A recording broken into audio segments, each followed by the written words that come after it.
They said a Targaryen alone in the world was a terrible thing. But perhaps no one in the Seven Kingdoms had ever considered that a Lannister left alone would be even more terrible, and more dangerous, than all the Targaryens born under a bleeding star. As the cold winds blew from the north, carrying with them the stench of doom, and as fires blazed in the south, crackling with ambition and bitterness, it would soon be revealed that an alliance between the Dragon Queen and the Lion Queen could alter the fate of Westeros in ways no single mortal could have foreseen.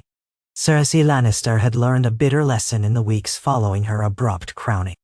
The Iron Throne was hers, yes, but the cost had been her children, the warmth she once possessed, and any semblance of love for the world around her.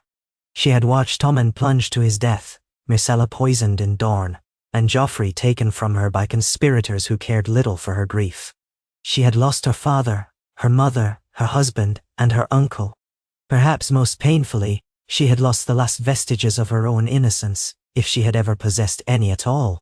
Now, she stood as Queen of the Seven Kingdoms, draped in black, her crown cold steel, perched precariously upon golden hair that had once been a symbol of vanity. She looked out from the Red Keep's ramparts and realized the realm had never been more fractured. Alone in her solar, she would toy with the wooden lion carved for her when she was a child. She would pass her fingers across its snarling jaws, remembering a time when she believed the world existed to bend to her father's will. But Tywin Lannister was long dead, and the house he had built to stand for 1,000 years now appeared perched on an unsteady ledge. The Iron Bank pressed in one direction, demanding debts be paid, while the lords of Westeros circled for their share of power. Yet, for all that, she remained unbowed. The throne beneath her was cold and unfeeling, a reflection of her own relentless heart. Let them come, she had thought. Let them try. Then came Daenerys Targaryen. The silver-haired conqueror had arrived in Westeros astride ships bearing the sigil of the three-headed dragon, bolstered by the might of the Unsullied and the savage Dothraki. Already, she had taken Dragonstone, the ancestral seat of her house, and the rumor of her dragon spread fear and awe throughout the realm. Highgarden was seized, Casterly Rock taken, though the Lannister forces managed a cunning trick there. Still, as time churned forward as the final days of summer rotted into the cold of a creeping winter, the chatter about the true threat began. Whispers of an undead army marching beyond the wall, led by an ancient evil called the Night King, traveled from inn to inn, castle to castle. Some called it madness. Others claimed it was a desperate rumor created by the traitorous Jon Snow to unify the realm under a Targaryen queen. But the more Cersei heard of the Walking Dead, the more a cold fear sank into her, chilling the anger that burned in her core. Cersei despised fear. Fear was a chain that others could pull. She recalled how she had used fear against her enemies. But one day, on a dreary morning, in the Red Keep, as she stared at a fresh missive from the north, carried by ravens with the official seal of Winterfell, a strange notion penetrated her fortress of pride. The letter called for aid, for unity, for a single front against the looming tide of death. It spoke of the living needing to stand together, and that if they failed, no throne in the world would matter. She remembered how she had planned to betray Daenerys during the parley at the Dragon Pit. She had wanted to appear magnanimous, to pretend the crown would support the cause against the Night King, only to withhold her armies at the last moment, in hopes her rivals would be weakened, even destroyed by the Northern War.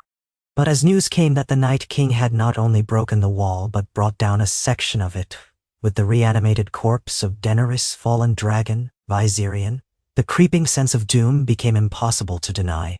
Another wave of ravens arrived from the north, each more desperate than the last, imploring her, "Stand with us, or we all perish." Cersei found herself pacing in the solar. Jaime was gone, riding north with the faint hope of an honest vow.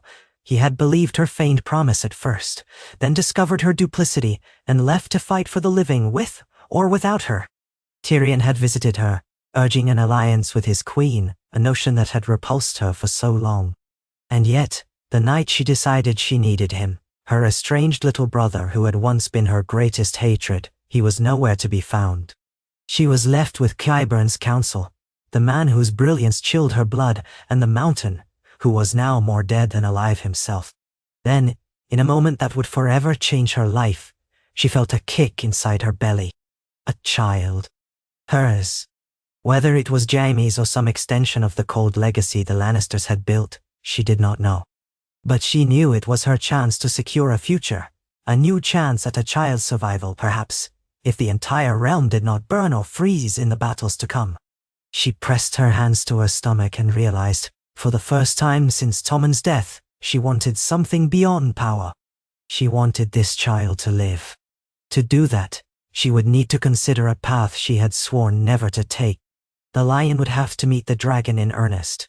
She could not sleep. For hours each night, she sat in her chambers by candlelight, reading over Raven's letters from Winterfell, from Dragonstone, from the front lines near the wall. She learned what she could about the Night King, the White Walkers, and the armies of whites. Qyburn's quiet voice offered only pragmatic solutions, necromancy against necromancy, or cunning stratagems to preserve House Lannister above all. But Cersei saw a different route. She would have to harness Daenerys' might without letting the Targaryen queen devour her. And so, with trembling, measured strokes, she took quill to parchment and summoned the only words that mattered. The Crown is prepared to negotiate an alliance in good faith to defeat the Night King. We will ride north with all the power at our disposal. When she gave the sealed scroll to her fastest raven, she wondered if she had signed her own death warrant. The sense of vulnerability enraged her. She was Cersei Lannister, Queen of the Seven Kingdoms, her father's daughter, a lioness of cunning and cruelty. And yet, she needed that silver-haired usurper from across the narrow sea. She needed her dragons. She needed the North. Disgust warred with necessity in her mind, but as she thought of the child she carried, she forced it all down and repeated a single mantra: survive. She.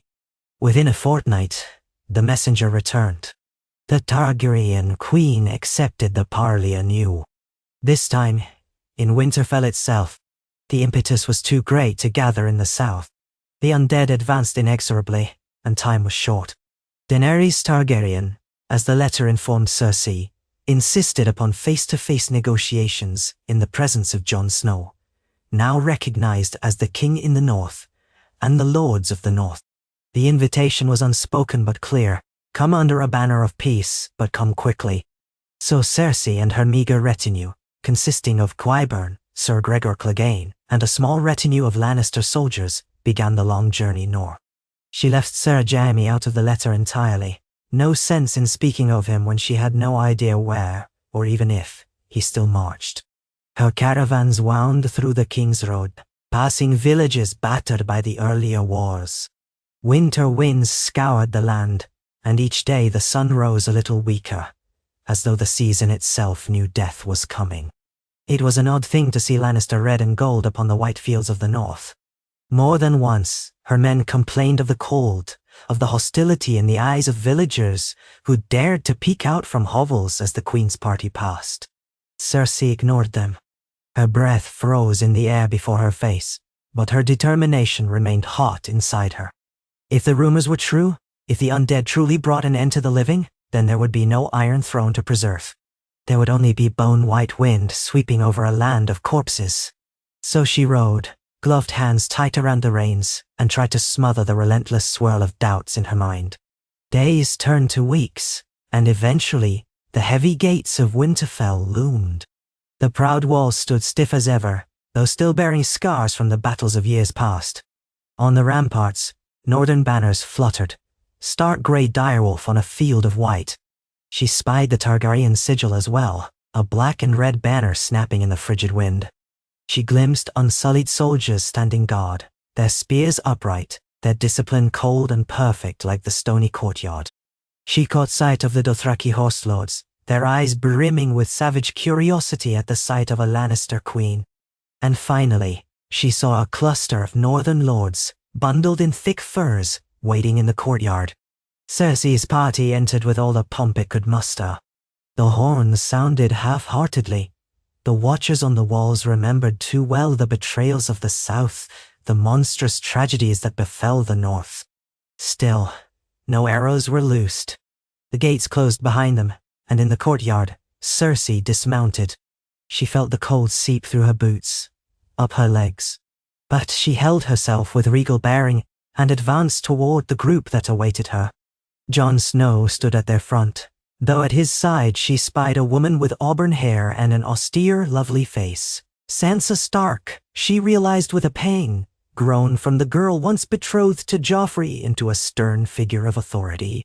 Next to her was Arya Stark, the slip of a girl whose eyes blazed with something that reminded Cersei of the hallmarks of a killer. Bran Stark, seated in a wheeled chair, wore the half-lidded expression of a seer who saw too much.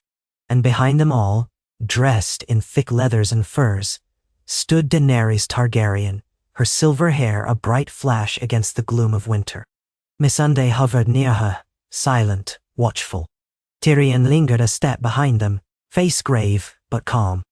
Lord Davos, said Jorah Mormont Grey Worm, so many faces that had once seemed so distant now intimately close.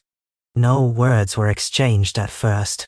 The watchers gazed upon the Lannister queen, who stood with her head high, Sir Gregor at her side like a silent wraith. The silence stretched taut as a drawn bowstring until Daenerys took a step forward. "You came," the Dragon Queen said, voice neither welcoming nor hostile but measured. "I did," said Cersei. "We have a common enemy. The dead do not distinguish between houses, crowns, or grudges." Jon Snow's dark eyes flicked over her, gouging. Perhaps he recalled the last time she had promised her armies. Perhaps he wondered if she would betray them all again. Sansa's face held no friendliness, only cool reproach. But none refused her. Times were too dire for petty quarrels. Then Tyrion spoke. His voice was soft, but it carried in the hush. "We have much to discuss." And so they did. Within Winterfell's great hall, so much smaller than the Red Keep's throne room, but warmer in spirit, Cersei sat at a long table, opposite Daenerys.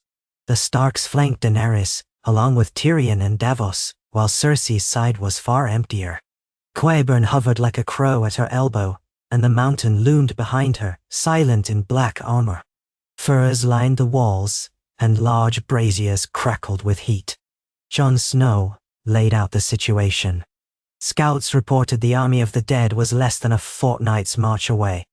Winterfell would be the first true bulwark of the living, but the plan was to mass as many warriors as possible, and perhaps attempt to slay the Night King in open conflict. If they failed here, the entire continent might fall, city by city, until nothing remained but ice and death. Daenerys, for her part, explained how her dragons, Drogon and Rhaegal, would be employed. But they had to be mindful of the Night King's new weapon, the fallen Viserion, an undead dragon that breathed a strange blue flame which could shatter fortifications as easily as dragonfire set them ablaze. Cersei listened, her expression carefully composed. "And you ask for my armies?" she asked softly. "You ask that I march my men north, to die for the realm, while every lord in Westeros watches for a sign of weakness. The crown is still in debt to the Iron Bank, the Tyrell treasury is gone, and the throne is shaky. What do you offer me, Targaryen?" "Nay, not her Nortad." Daenerys' gaze flicked to Jon. Then she spoke in a voice tempered by necessity. "When this war is finished, if we survive, the Seven Kingdoms shall have a rightful queen, but your house will be preserved. I offer you amnesty for all past transgressions, full pardons for the rebels who supported you, and you will remain as Lady Paramount of the Westerlands under my reign. Your men will come home to their families once the threat is ended. I offer the Lannisters a future, if they help the realm as well." Cersei almost laughed. So the Targaryen girl thought to bribe her with clemency. She glanced around the hall, eyeing Sansa, who stared back with unwavering steel. Sansa had grown indeed. She was the Lady of Winterfell, the de facto leader here it seemed. Arya wore a slight smirk, as if daring the Lannister queen to try something. Tyrion's face revealed concern, weariness, and a flicker of sympathy that Cersei dismissed outright. Then her eyes slid to Jon Snow. He might have been as stony as the rest, but something about him held an unflinching sincerity that irritated her. Yet, she recognized the truth. If she were to remain queen, or remain anything at all, she had to fight. She nodded slowly. Very well, she said in a measured tone. The crown shall commit its forces. The Lannister banners shall ride north with all the men we can muster. We will stand with you to face the Night King and his hordes. On one condition. An uneasy shift passed along the table. Jon Snow said nothing, but Daenerys' eyes narrowed. Name it. In the event we triumph, Cersei said, House Lannister retains control of the Westerlands unchallenged. My child, my heir, shall be recognized as the legitimate continuation of House Lannister's line, with full rights and privileges. And if you, Daenerys Targaryen, decide to press the north for fealty, you shall do so with the understanding that the crown stood with you at the hour of greatest need. That must be remembered. That? Jon Snow lifted his chin. The north has bled. Sansa cut in, soft but firm. We are not eager to bend the knee again, your grace. Daenerys raised a hand. We speak now of life, not crowns, she said, and turned to Cersei. But, very well. For the sake of our alliance, I agree. The Lannister line shall remain in possession of the Westerlands, recognized and unimpeached. I will not forget those who stood with us, if indeed you truly stand with us. It was the best Cersei could hope for. She sensed the tension, the suspicion. She also sensed a flicker of respect. Good. Would. Let them worry, she might betray them still. Fear was a leash. Sometimes it was better to hold it than to wear it. Negotiations continued deep into the night, mapping out tactics, supply lines and fortifications. Winterfell was to be the stronghold. Reinforcements would assemble near Moat Cailin, and then funnel north as quickly as possible. The Vale, under Robin Arryn, had pledged its knights, though how reliable the Boy Lord was remained to be seen. The Riverlands, the Eyrie, the North, and Daenerys' own forces were all arrayed. Now the Lannisters would come as well. Great storehouses in the Westerlands would be tapped for grain to feed the troops. Wagons would travel the King's Road, escorted by a combined force to protect against raiders or the undead. Cersei retired late to her assigned chamber, a Spartan room of stone and wool, so unlike the lavish apartments of the Red Keep. She dismissed Qyburn, but kept Sir Gregor outside her door. Slumping onto the bed, she allowed herself a moment of weariness. She felt a stirring in her belly, the child, anew. Wrapping her arms around herself, she wondered how Jaime fared. She wondered if he would find her here, or if he had already joined the Targaryen Queen's war council. Would he be proud she had come in truth, or would he see it as another scheme? For a moment, she remembered the golden days of their youth, when the world felt like a place they could conquer together. Those days were gone. Now she had traded in illusions for a single cold fact. This war would determine everything. Within a few days, the first signs of the undead threat became evident. Survivors from the far north trickled in, some half-frozen, some with haunted eyes that spoke of unspeakable terror. They spoke of entire hamlets razed by wights. Jon Snow and Daenerys redoubled the training efforts, drilling small folk in the use of dragonglass-tipped spears. The forges worked day and night. The great hall rang with the sound of men and women planning, arguing, forging alliances in corners. Even the lords who hated one another found themselves forced to share bread. Cersei watched it all, aloof, yet absorbing every detail. One evening, she ventured into the courtyard to watch as Daenerys inspected the Unsullied. Grey Worm commanded them with crisp efficiency. Nearby, a few Lannister knights practiced with northern spearmen. The sight of red cloaks mingled with grey furs was surreal. She overheard a few barbed insults spat between the men, but no blood was drawn. Not yet. Tyrion stepped up beside her, quiet. She felt him before she saw him. "Sister," he said, his tone cautious. She did not turn. Lord Hand. She toyed with that title, aware it had once belonged to her father. "I never thought I'd see the day when you would truly ride north for this cause," Tyrion said. "Nor did I," Cersei replied. "I assume you think I have some scheme in mind, some plan to betray your queen at the final moment. Do you?" He raised an eyebrow. She smiled thinly. "I plan to survive, little brother. The rest is incidental." He sighed. For a moment, neither spoke. Then, Tyrion said, "Whatever our differences, I am relieved you decided to come. I despise war, especially when it threatens to end everyone, friend and foe alike." "You've always been the sentimental sort," she snapped, though there was less venom in her voice than she intended. "It will take more than sentiment to stop an army of the dead." Tyrion nodded. "Indeed it will. Dragonfire, steel, dragonglass, and perhaps the cooperation of House Lannister. The men follow orders, but we both know morale is fragile." She studied his face. "My men will fight. Don't question that. Even the Lannister soldiers who curse my name will fight for the realm if commanded. They are not traitors." Tyrion held her gaze for a moment. Then he dipped his head in a polite bow, stepping away. "Very well, Your Grace.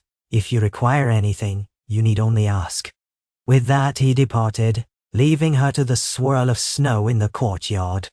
In the following days, the combined forces of the living arranged themselves in a defensive formation around Winterfell. Scouts rode north, attempting to glean the Night King's exact approach. Daenerys took to the skies upon Drogon, searching for signs of the undead host, while Rhaegal bore Jon Snow, albeit with some initial difficulty, into the clouds. The Alliance had one advantage left in the dragons, but each day brought renewed dread that the undead Viserion might appear from the horizon in a blur of unnatural ice and flame.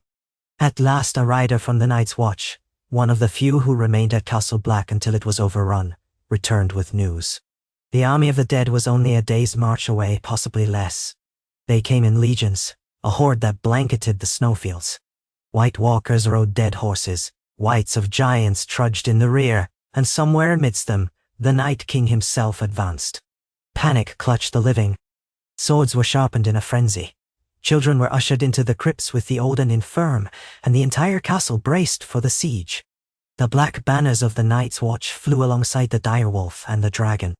The Lannister lion still flew as well, though it felt an anomaly in that frigid place. Dusk fell, and along the ramparts, torches flickered in the swirling wind. Cersei stood with a cloak of sable furs wrapped around her shoulders, gazing north. She watched as Daenerys directed the final positions of her Dothraki outriders. Grey Worm and the Unsullied formed a disciplined line behind the trenches they had dug. To their left, ranks of northern spearmen and archers stood, fear etched into every breath of their visible breath in the cold. Off to the side, thousands of men wearing Lannister crimson braced themselves, led by a loyal commander named Sir Martin Hill, a bastard from Lannisport who had proven himself an able leader in the War of the Five Kings. She saw him speaking to Lord Davos, no doubt coordinating signals or lighting strategies for the trenches. The horns sounded thrice, echoing across the plains.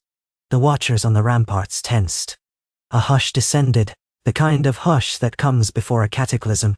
Then, from the gloom of the horizon, shapes emerged. A slow-moving tide of blackness, studded with glints of frost and bone-white limbs, approaching inexorably. The army of the dead. The battle began in chaos. At Daenerys' order, the Dothraki charged first, their araks ignited with dragonfire courtesy of Melisandre, who had arrived in time to lend her magic to the living. Their war cries shattered the silence as they surged forward, a wave of savage cavalry. Cersei watched from the walls as their fiery blades bobbed in the distance, and for one fleeting moment it seemed they might carve a path into the undead ranks. But then the light began winking out, pocket by pocket, swallowed by the unstoppable darkness. Those who survived the initial clash turned and galloped back to the defensive line, terror etched on their faces. A heartbeat later, the clash reached the trenches. Archers rained flaming arrows down, and the Unsullied braced their shields, forming a phalanx to funnel the Whites into kill zones. The Lannister troops followed suit, dragging the Whites into a savage melee. The creatures moved with unnatural speed, crawling over each other to breach the living lines. Qyburn's contraptions, catapults loaded with wildfire, hurled green explosions into the undead ranks, flaring into nightmarish conflagrations. The stench of burning flesh, both living and dead, filled the air. Cersei's gloved hands gripped the stone parapet, her heart pounding. Even she, in her relentless quest for power, had never imagined a battlefield like this. She saw men she recognized, Lannister bannermen, house guards, fall beneath the gnashing teeth of the whites. She saw northern soldiers torn apart by skeletal hands. She saw Grey Worm leading the Unsullied with chilling calm, but his men were dying in droves. And overhead, she glimpsed the silhouettes of Drogon and Rhaegal strafing the whites, scorching hundreds at a time in roaring gouts of flame. Yet the dead seemed endless. Suddenly, a flash of ghastly blue lit the sky. The reanimated Viserion descended with the Night King astride him, unleashing shards of blue flame across the battlefield. Where it struck, the ground froze, and the living were turned to shattered ice or engulfed in unnatural frostburn. A collective scream echoed.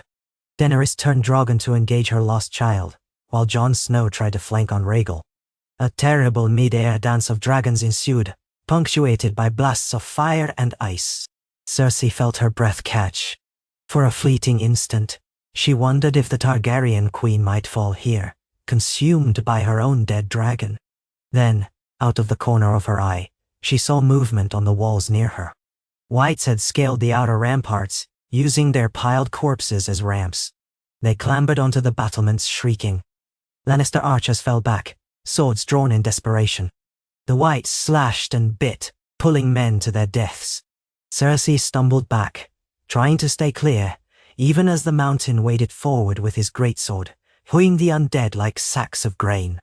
A chunk of stone gave way near the rampart, and she saw Qyburn flailing, pulled over the edge by a snarling white. He vanished with a scream. She turned to flee down the stairs, the taste of iron on her tongue. Panic warred with pride. This was madness, no sense, no mercy.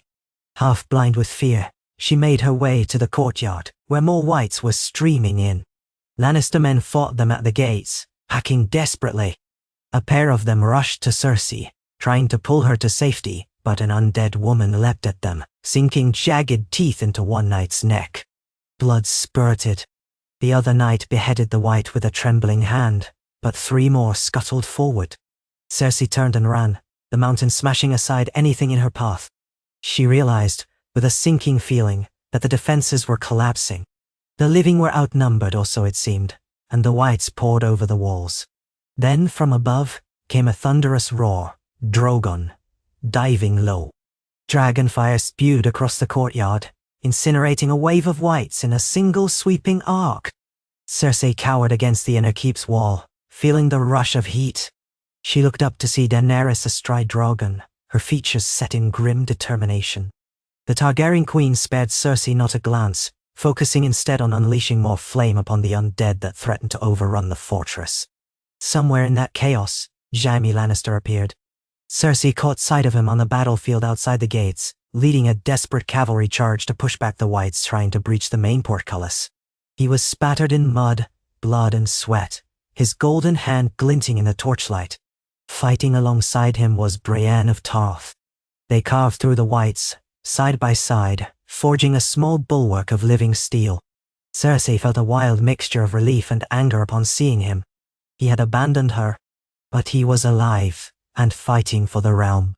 Maddeningly, the night dragged on. The living retreated yard by yard, forcing the undead into choke points, torching them where they could. Wildfire pots exploded in pockets, and the screams of men and beasts alike drowned out all reason.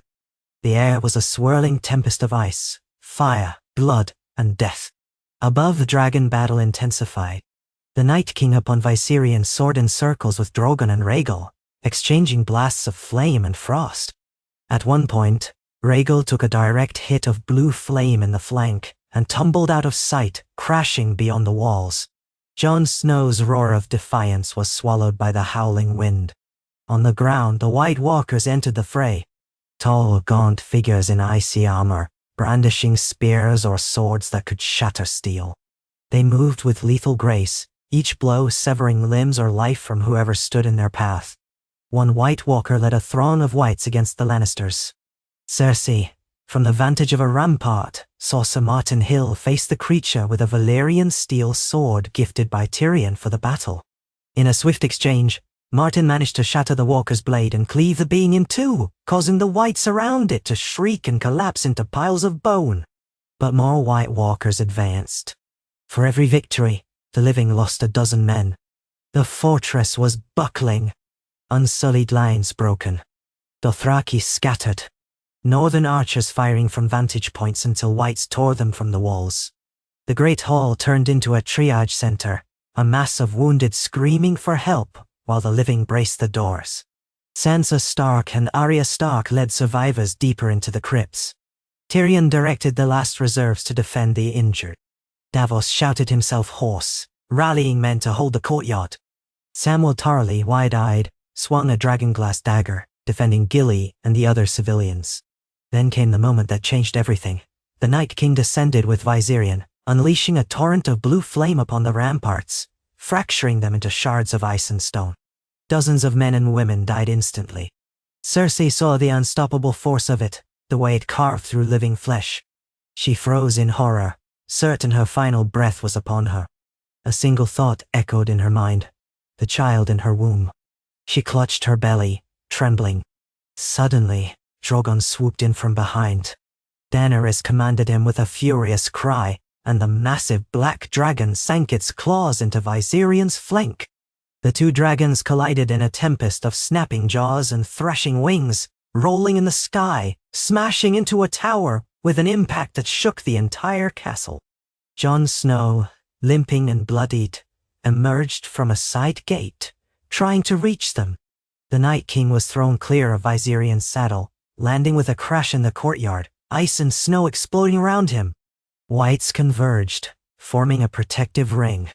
Daenerys brought Drogon around for another pass, spouting flame upon the Night King's location. It washed over him, but as before, he emerged unscathed, raising his spear of ice to hurl at Drogon.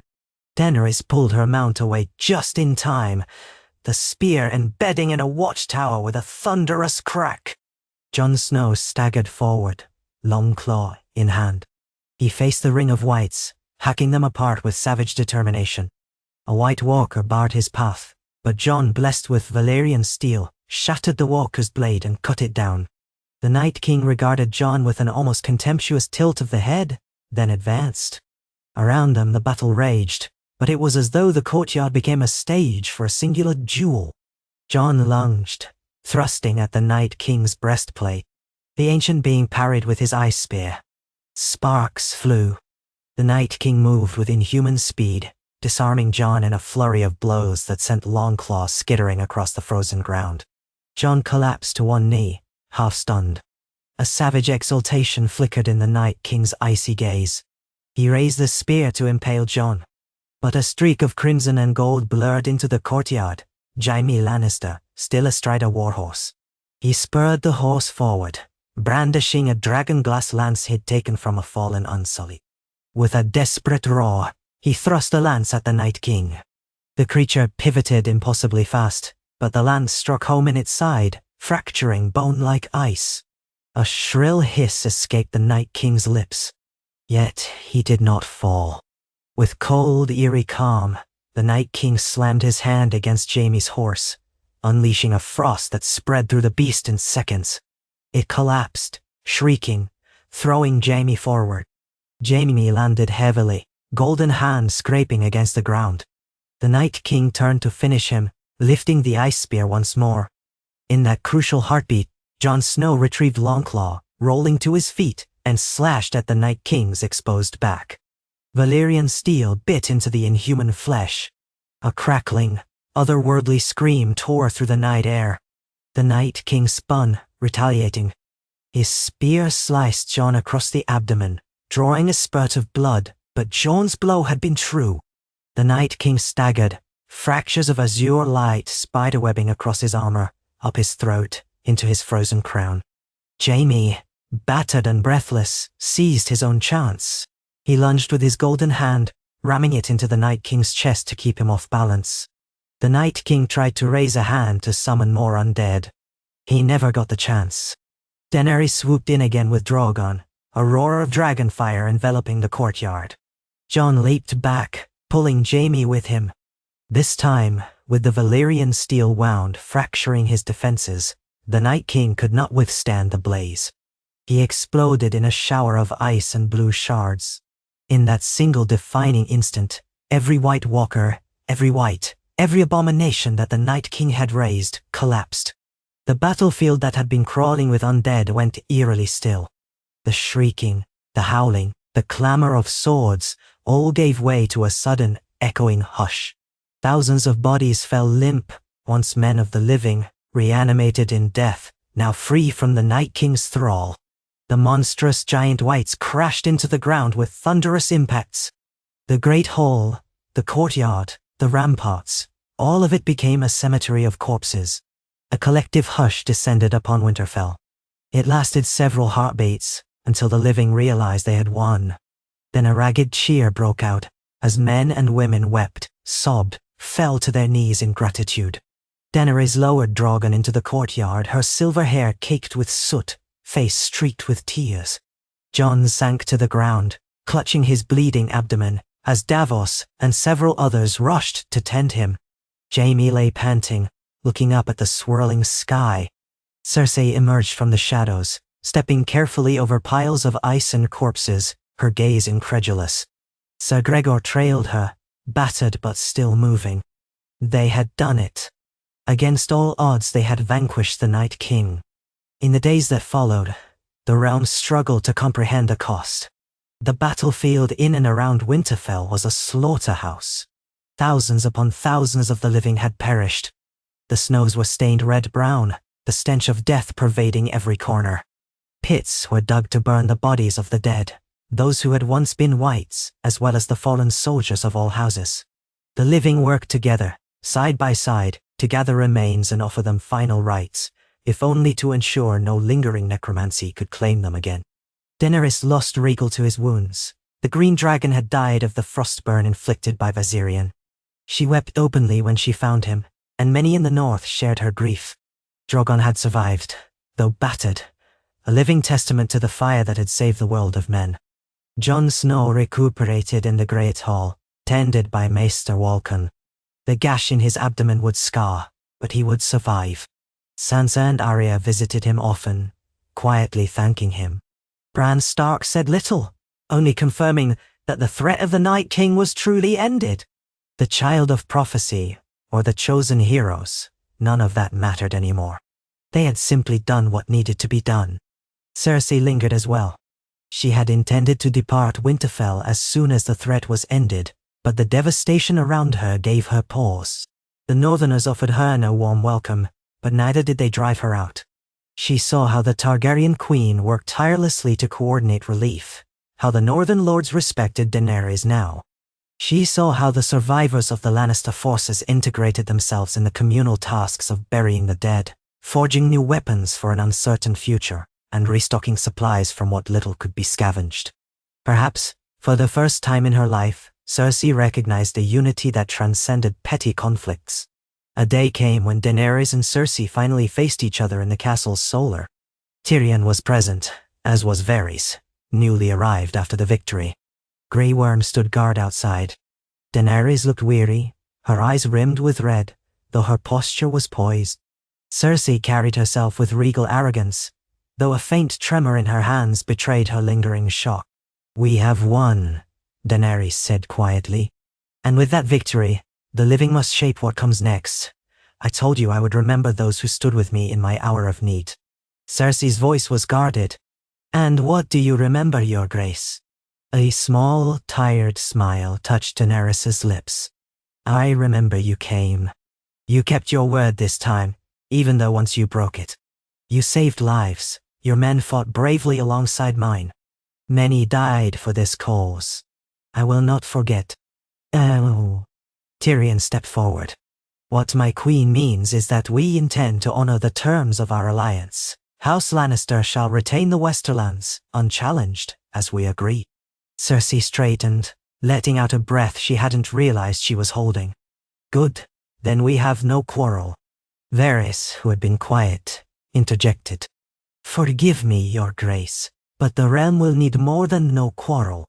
We have the Stormlands, the Reach, Dawn, the Vale, the Riverlands, so many territories still in flux. The Iron Islands remain contested. Euron Greyjoy fled the moment he heard of the Night King's defeat. The Iron Throne still stands, but who occupies it must be clarified." "Why?" Daenerys nodded. The Seven Kingdoms need a leader. I have staked my claim, yet I know some in the north resent the idea of bending the knee. Jon Snow has said he will not claim the crown for himself. He believes in a different kind of leadership. If I am to sit the Iron Throne, I must unify the realm.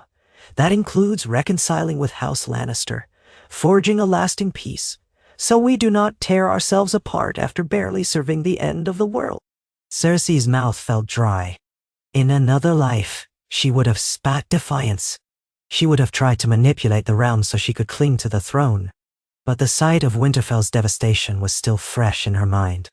The memory of wildfire burning whites, the screams of dying men, the child stirring in her womb, all of it combined to form a moment of clarity.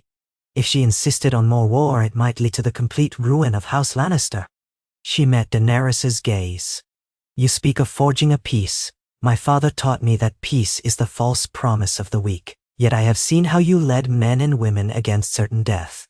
I have seen how your dragons can bring entire armies to heel, and I have seen that we are all mortal before such forces. I will not bow easily, but I am prepared to talk. Daenerys inclined her head. Then let us talk, and let us ensure the living prosper from this day forward.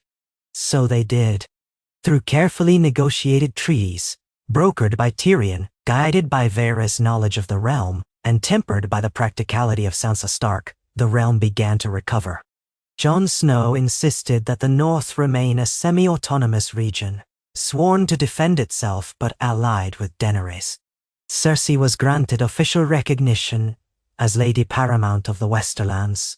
The Targaryen queen would take the throne in King's Landing, with a coronation once the city was made stable again. In exchange, she offered Cersei's child a future free from the hostilities that once threatened any Lannister not born of her own line. Some lords muttered about the Targaryen restoration. Others grumbled about Lannister cunning.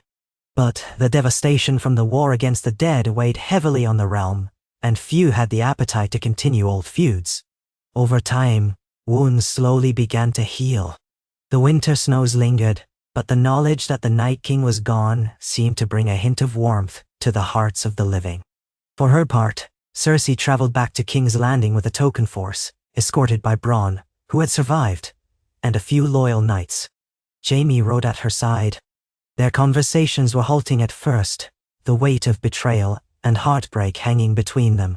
But as they traveled south, the memory of fighting together at Winterfell, the raw reality of saving each other's lives, allowed a fragile sense of understanding to blossom.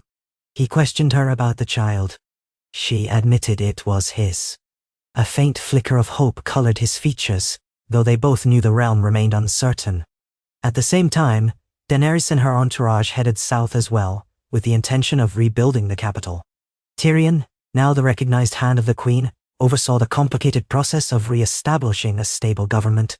Grey Worm and the Unsullied took up a cautious position in the city, ensuring no uprising would undermine Daenerys' claim. The North sent representatives, though Sansa remained in Winterfell, ensuring the restoration of her own battered homeland. Jon Snow traveled frequently between Winterfell and King's Landing, a bridging figure between the North and the Iron Throne. Through it all, rumors spread of a new peace, a new dawn. Some claimed a Targaryen was always destined to unite the realm after the long night. Others whispered that the Lannister queen had simply been outplayed. Yet, the truth was more nuanced. The living had seen the apocalypse and survived only by uniting. That knowledge etched itself into the bones of the realm. In King's Landing, as the months passed, Daenerys presided over the city with a mixture of clemency and sternness. The common folk were wary of dragons, but also grateful that the Targaryen queen had led the effort to save them from the undead threat. The name, Breaker of Chains, preceded her, stirring hope among the impoverished. She set about repairing the city's infrastructure, restoring the damage left by the battles and the wildfire that had once been unleashed beneath the scepter of Baelor. Gradually, life returned to some semblance of normalcy. Cersei Lannister, no longer styling herself as queen, maintained a private residence in the Red Keep. Some argued Daenerys should banish her to Casterly Rock, but Daenerys chose to keep her in the capital, for the sake of negotiation and watchfulness. Tyrion and Jaime both served as buffers. Over time, Cersei's presence in the court became less divisive. She spent her days ensuring the Lannister interests in the Crownlands and Westerlands were maintained, overseeing shipments of grain from the Reach, now under Targaryen-allied lords, to feed King's Landing's growing population. She struck deals with the Iron Bank to manage the realm's debts, using her cunning to secure interest rates that were surprisingly favorable, if only to get the reconstruction moving. One crisp morning, months after the war's end, Daenerys was officially crowned in the Red Keep's throne room. Cersei stood among the gathered lords and ladies, some loyal, some grudging, in silent observation. The crowd roared with a mixture of hope and uncertain exultation as the crown was placed upon Daenerys' silver hair. Tyrion stood at her right hand, while Grey Worm, Missandei, and Jon Snow looked on. Varys lingered at the edges, always watchful. The hush that followed was electric with possibility. Daenerys addressed them, her voice echoing. She spoke of unity, of rebuilding, of ensuring that no threat like the Night King could ever rise again. She spoke of forging alliances with the North, the Vale, Dorne, the Iron Islands, ensuring that the realm, for the first time in memory, might know a peace that wasn't simply a pause between wars. She called upon House Lannister to keep their oath and help usher in a new era. Her final words resonated through the hall. We won together, we shall live together, or perish again. Cersei did not kneel. She offered a polite bow of her head. For her, it was enough. She had allied with a Targaryen, had marched north, had witnessed the end of the world, and walked away. She had done it for survival, for her unborn child, but perhaps there was a seed of something else growing within her. The faint realization that no one, not even a Lannister, could rule alone or stand alone in the face of a greater darkness. In the following years, the story became legend. How the Night King was slain by the combined might of the living. How the lion and the dragon stood side by side at Winterfell. Minstrels sang of the last stand charges, the flaming arrax of the Dothraki, the unyielding ranks of the Unsullied, the cunning traps of the Lannister forces. Even the crypts of Winterfell had been a battleground, with Lady Sansa Stark and Arya Stark bravely defending innocents against a sudden incursion of whites.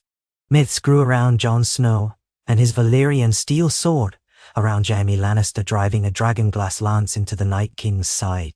The ballads rarely mentioned the scope of the horror that took place. Memories were kinder than reality. Gradually, the realm stabilized. Winters eventually receded. The new spring promised bountiful harvests, though it would take time to recover from the scars left behind. King's Landing's skyline changed as new buildings and temples rose, some dedicated to the old gods, some to the Seven, some to the Lord of Light, whose presence in the war had been felt by all. Daenerys' dragons, now only Drogon, became a symbol of both fear and wonder. She used him sparingly, mindful of the devastation a dragon could bring, but also aware that his existence was a bulwark against future threats. Jon Snow, though recognized as king in the north by his own people, chose to share authority with Sansa, who effectively ruled Winterfell. He spent much of his time traveling the realm, mediating disputes and ensuring the horrors of war were not repeated. He had no taste for crowns, only for justice. In the Westerlands, Cersei ensured her vassals were loyal to the new order. She wrote letters to lords great and small, urging them to support Daenerys' claim, reminding them that House Lannister was still strong. Those who resisted were quietly replaced, or bribed into cooperation. She had learned from her father how to manage recalcitrant lords. Some would say she had become more subtle, more cunning in her old age, but also less cruel. Perhaps the war had tempered her. Or perhaps it was the child she finally bore. A boy, strong and healthy. She named him Tybalt, a nod to Tywin, though some whispered it was a combination of Tywin and Tyrion. None dared ask her directly. Jaime was present for the birth, holding her hand. The maesters ensured a safe delivery. Cersei wept when she saw her child, a mixture of fear and relief. This time, she told herself, she would not fail. The wars were over, or so she hoped. She would raise Tybalt to be proud, strong, and cunning, but also perhaps kind in a way she never allowed herself to be. From time to time, Daenerys would summon the major lords to King's Landing for councils. Cersei attended, head held high. She would never fully bend the knee, not in spirit. But she had grown to accept that the realm was better served with them working together than tearing each other apart. She saw that Daenerys was not the Mad King's daughter in the ways that mattered. While there was steel in the Targaryen queen, there was also compassion, a desire to break the old wheel of endless conflict. Tyrion's influence and counsel guided Daenerys away from tyranny, and the presence of many diverse lords, Northern, Dornish, Westerlander and more, ensured no single faction dominated. It was a precarious balance, but it worked for a time. Rumors abounded that there might be a royal wedding, that Daenerys might marry Jon Snow or forge another union to cement alliances. But for the moment, Daenerys chose no husband. She claimed her children were her dragons, and now she had only one left. Perhaps in the future she would consider forging a marriage that would unite the North and the Iron Throne. For the time being, the realm breathed a collective sigh of relief, exhausted from war. Sometimes, Cersei would awaken at night, drenched in sweat, remembering the sight of the Night King's undead army, recalling the dreadful chill as whites swarmed the battlements. She would sit up in bed, breathing hard, her son asleep in a cradle nearby. In those moments, she understood how close they had come to extinction. She would think of the alliance that had saved them all, her alliance with Daenerys Targaryen, that impossible union of lion and dragon. She would recall the final blow that destroyed the Night King, the heartbreak and heroism etched on Jaime's face, the unwavering resolve in Jon Snow's eyes. None of them alone could have done it. They had needed each other, in ways she never thought possible. Morning light would eventually creep through the windows. She would stand, walk to the cradle, and watch her child stir. She would whisper words of comfort, telling him of a world that had once faced the end of all things but chose to unite instead of perishing. In those moments, she felt strangely at peace. The bards would say it was a tale of old grudges set aside, of new alliances forged in the crucible of death. They would sing of Daenerys Stormborn, mother of dragons, uniting with Cersei of House Lannister the Lion Queen to stand against the Long Night. They would spin stories of heroism, of sacrifices made by men like Theon Greyjoy, Jorah Mormont, and Beric Dondarrion, of legends like Arya Stark and her deadly skill with a blade. They would speak of heartbreak and redemption, of Tyrion Lannister finding a place in the new world, no longer reviled as a monster, but respected as the hand of the queen. They would speak of a realm reborn from the ashes of war and the cold grip of winter. Yet, behind all the songs and stories, the truth remained that such alliances are never easy, never without cost. Cersei had surrendered the very crown she had once coveted above all else, but in doing so, she secured the survival of her house, her child, and her own life. Daenerys had come to learn that the price of the throne was steep, requiring compromise, empathy, and restraint, lest she become the tyrant she despised. Jon Snow, marked by duty and honor, continued to stand between them, bridging north and south, reminding them of the horrors they had barely escaped. Seasons would turn. Children would grow. New lords and ladies would rise to fill the void left by the countless dead. In lonely corners, some would whisper that a new darkness could emerge one day, that the spells cast to hold back the White Walkers might weaken anew. But for now, in the aftermath of that longest night, the living breathed freely. Humanity had stared into the abyss and clawed its way back, scarred and sobered by the cost.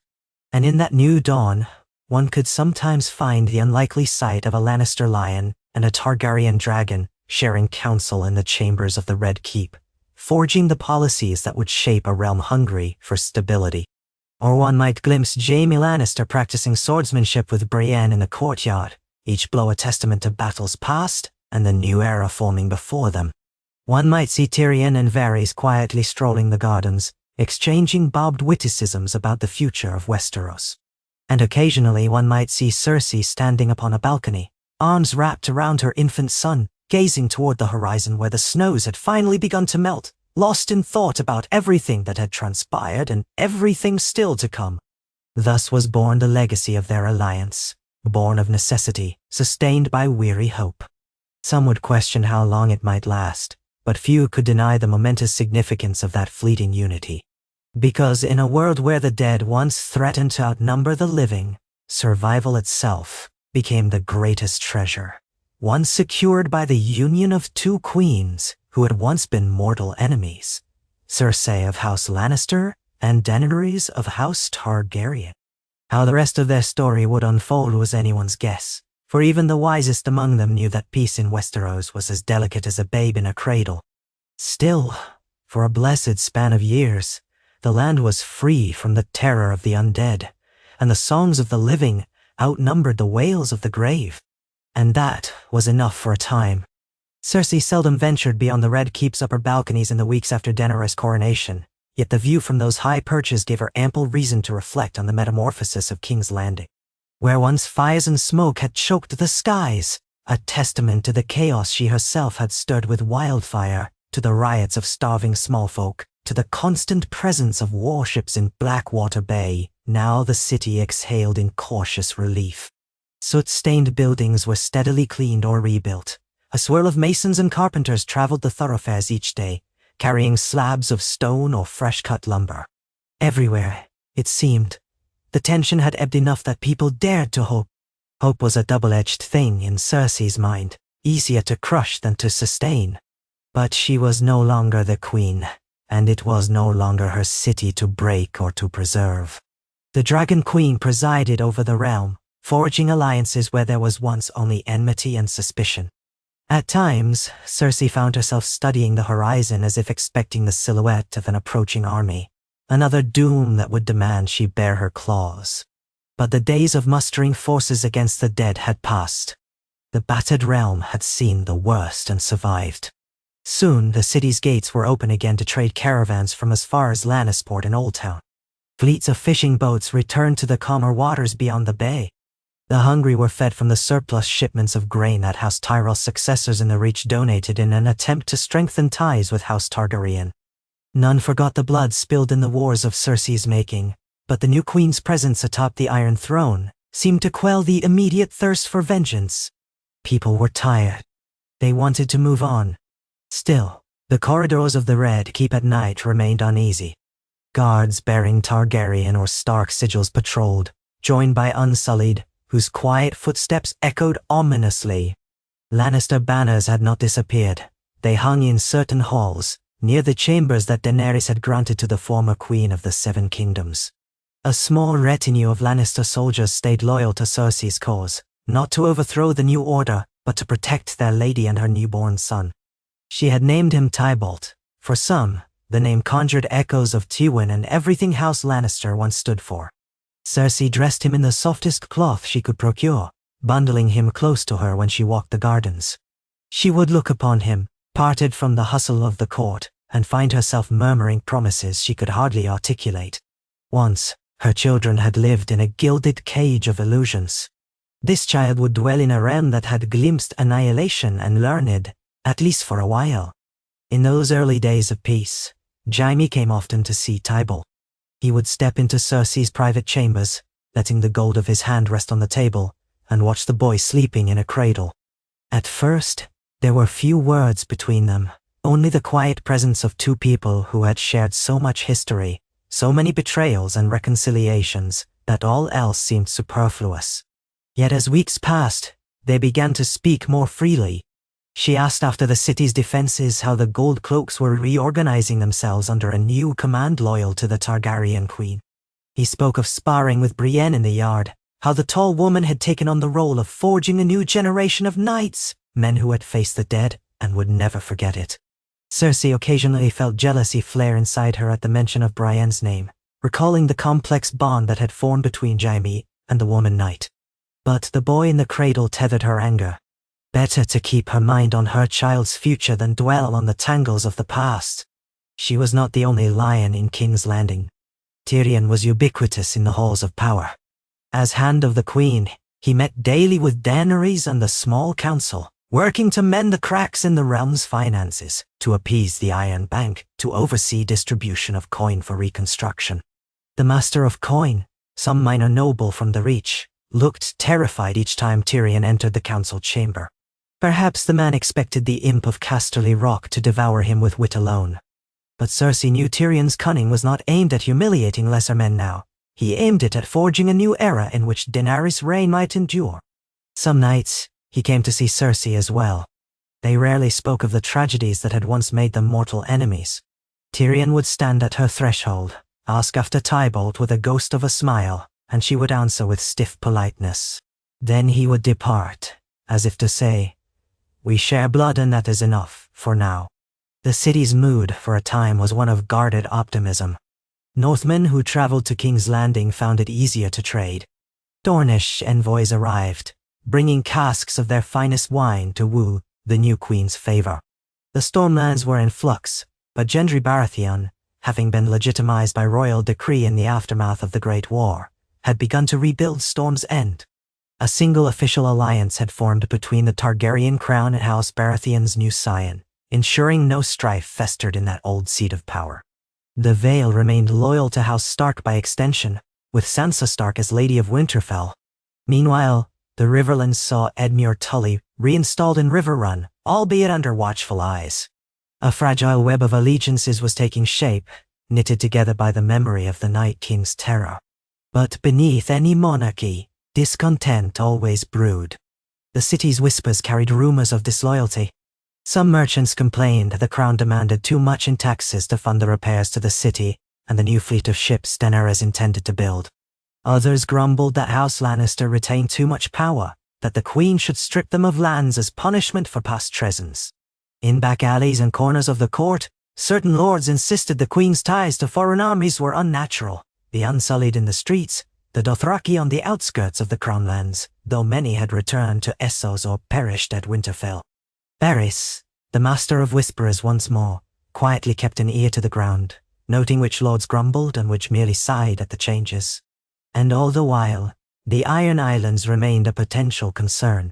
Euron Greyjoy had vanished, but his rebellious niece and nephew, Yara and Theon, with Theon now half a legend after the battle at Winterfell, were forging their own path. Some said Yara had declared she would support Daenerys if it meant retaining the independence she'd been promised. Others believed she was hedging her bets. Amid these shifting undercurrents, Daenerys governed. She held court in the refurbished throne room. Repairs had been made to the scorched roof timbers, and the floors were scrubbed of ancient bloodstains. The Iron Throne itself remained a forbidding edifice of swords, though Daenerys had taken to adding a dragon sigil behind it, a tapestry that reminded all who beheld it exactly which house now ruled. On most days, she listened to petitioners from every corner of the realm. Small folk lined up to beg for clemency in old disputes or to request resources for their shattered villages. Merchants haggled for shipping rights. Captains of the City Watch appealed for additional funds to maintain the newly minted gold cloaks. The Queen replied with measured calm, guided by Tyrion's counsel, and occasionally by Jon Snow's presence, whenever he traveled south. Jon did not seek to overshadow Daenerys, but his influence was undeniable. People trusted him, even if many still whispered about his parentage. Neither Daenerys nor Jon had made any official pronouncement on the matter of him being a secret Targaryen or Rhaegar's son. Some truths, it seemed, were better left to lie dormant, even if a handful of lords suspected that the rightful king stood at Daenerys' side in plain sight. The city's memory of Cersei's rule lingered. Some common folk spat at the mention of her name, blaming her for the destruction of the Great Sept, for the famine that had ravaged the city when she cut off the supplies from the Tyrells in the Old War. Others nursed grudges for the way she had once empowered the faith militant, unleashing zealots upon the streets. And yet, in the weeks following the new queen's coronation, Cersei found an unexpected ally in public perception. The knowledge that she had ridden north to fight in the Great War after all. News of her presence at Winterfell, of Lannister soldiers who had helped hold the lines, softened some hostilities. She had come through in the end, they would say, even if her arrival was late. Soldiers who had survived Winterfell carried tales of their battered red banners in the snow, how they had fought side by side with Stark's and Targaryen forces. Some insisted that if not for the Lannisters, the breach in the courtyard might have devoured the living from within. Still others sneered that she had no choice, that the undead threatened them all. But stories rarely obey strict logic. They become what people wish to believe. In those stories, Cersei was both traitor and savior. She would hear those rumors from her chambers, or in the back rooms of feasts. Daenerys hosted a handful of gatherings to solidify alliances, inviting lords and ladies to dine in the Red Keep's expansive banquet hall, which had also been refurbished. One such feast was to celebrate a fresh trade agreement with Dorne. It was a mild evening, breezes drifting in through the windows, carrying the scents of the Blackwater rush. Torchlight glowed off the polished floors. Cersei glided into the banquet hall with a small retinue of Lannister knights, her dress of deep crimson with gold filigree, her hair pulled back in a style reminiscent of her younger days. Whispers followed her. She ignored them, taking a seat near Tyrion, who waved her over with a polite but wary expression. Further up the table sat Daenerys, radiant in a flowing gown of Targaryen black and red, her silver-white hair tumbling over her shoulders. Jon Snow was at her side, wearing stark leathers, occasionally shifting his weight as though uncomfortable with so much pomp. Dorne's new princess, a distant cousin of the late Prince Doran Martell, was in attendance. Her name was Nylyria Martell, a tall woman with keen amber eyes. She wore a shimmering gown in the orange and gold tones of her house. Next to her stood a retinue of Dornish knights and ladies, none old enough to remember the full brunt of Oberyn Martell's passions, but all intimately aware of the Lannisters' role in Elia Martell's tragic history.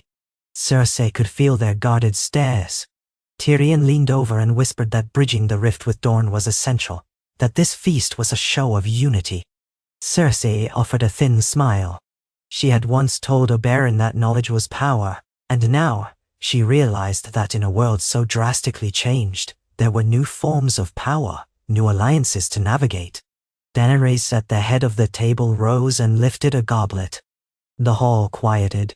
"Lords and ladies of the realm," she said, "we gather tonight to welcome Princess Nylyria Martell to King's Landing.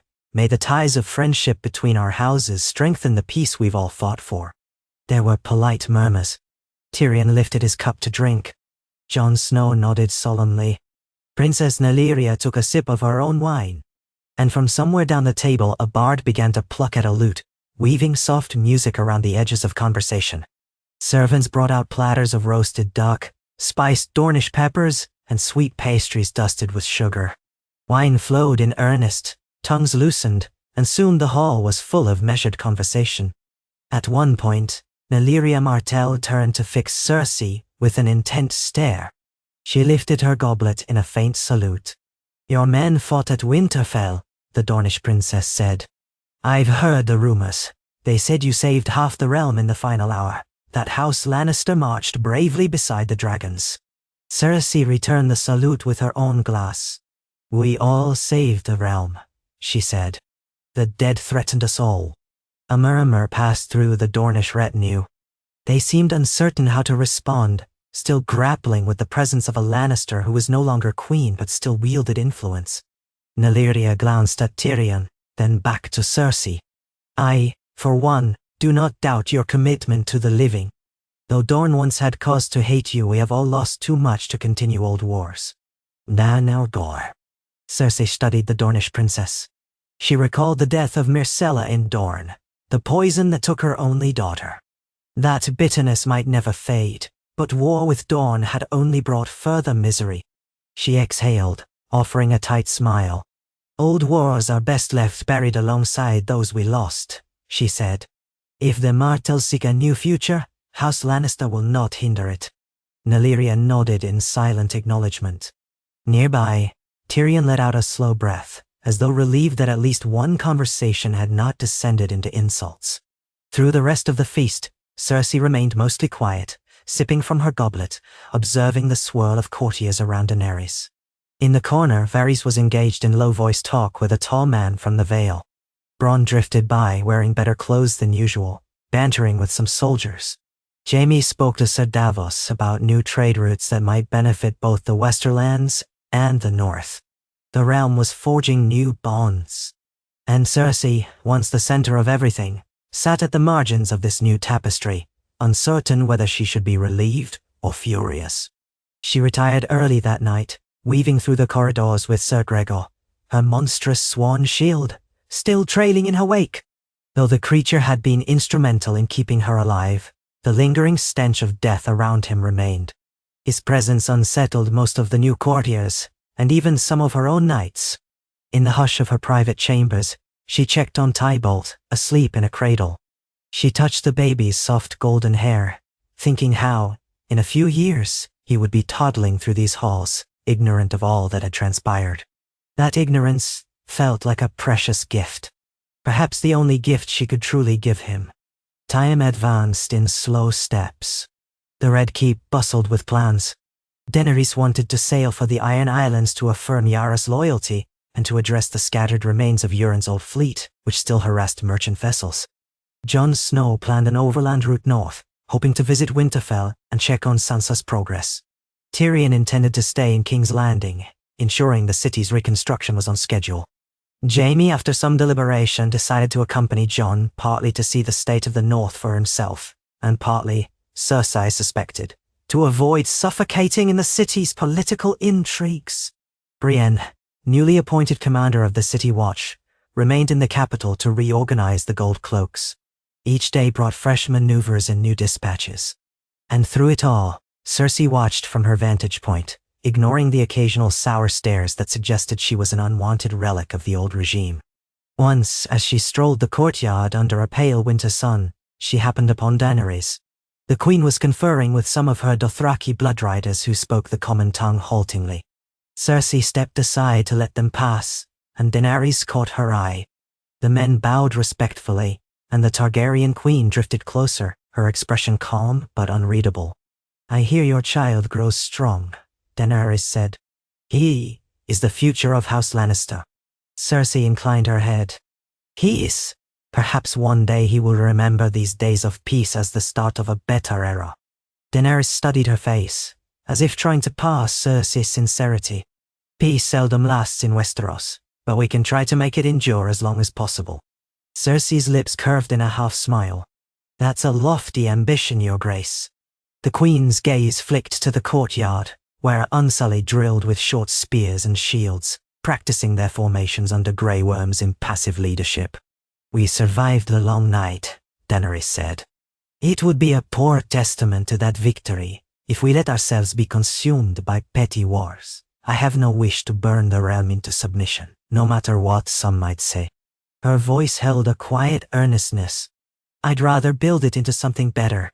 Cersei remembered the nightmares of the Battle of Winterfell, the sense of utter dread when the Whites crashed against the walls. "And what of those who refuse to be part of your better realm?" she asked, her tone subtle. Daenerys did not flinch. "They will be dealt with if they threaten the peace we have paid for in blood. But it is my hope no such threat arises. I would rather persuade than punish." Cersei dipped her head in acknowledgement. She might have laughed at such an idealistic notion once, but times had changed. "Then let us hope the realm's lords are weary enough of war to heed you." Daenerys regarded her for another moment, then turned, summoning her bloodriders to continue their discussion. Cersei watched them depart. The Targaryen queen was formidable, yes, but she was no longer the conqueror aflame with righteous wrath. The battles against the Night King, the losses endured, Rhaegal's death most of all, had tempered her, forging something steelier and more nuanced. For a moment, Cersei almost felt a distant kinship with her. They had both lost too much to chase illusions of unbridled power. Each had discovered, in their own way, that the realm was bigger than any single aspiration. Yet old instincts die hard. In private, Cersei still had Qyburn's old research, scraps, and scribbled notes on various powders and poisons. Though Qyburn himself had been lost in the maelstrom at Winterfell, some of his prototypes and contraptions remained, locked away in hidden chambers. When she occasionally thought of these lethal instruments, a part of her stirred, whispering, "Keep them close. You never know when you might need them." But each time she considered unleashing them, she would picture Tybalt's sleeping face. The realm was not stable yet, but at least it was not drowning in blood. Better to bide her time, she told herself. Better to see what the future brought. Not long after Daenerys departed for the Iron Islands, a raven arrived from the north bearing an urgent message for Jon Snow. The messenger found him on the road north, but the contents soon spread to King's Landing through a chain of riders. Sansa Stark was dealing with unrest in the eastern portions of the north, near the White Harbor region. A handful of minor lords, those who had lost entire families to the undead, had begun lashing out at rumored groups of wildlings who roamed the edges of their lands. The wildlings themselves had come south of the wall, seeking a new life after the devastation of the far north. Tormund Giantsbane was attempting to keep the peace, but the tension threatened to ignite into violence. While Sansa had overall authority, she was torn between the desire to protect her people, who had bled so deeply in the Great War, and the promise Jon had made to the free folk that they could dwell without fear in the realm they'd helped save. Word of this unrest spread quickly. There were murmurs in King's Landing that the North might break away entirely, though that was speculation from rumor-hungry courtiers. Those with cooler heads recognized that Sansa's leadership in Winterfell was not in question, and Jon's status as a mediator was well known. Yet the realm had changed. The old hatreds lingered like ghosts in the corners of the land. Cersei felt a flicker of cynicism. Of course, peace was fleeting. The shape of the realm after the Great War was still unsteady, like fresh-forged steel, not yet tempered. One blow in the wrong place could shatter everything. The matter took a sharper turn when a group of refugees from the north arrived in King's Landing, seeking an audience with Daenerys or any High Lord they could reach.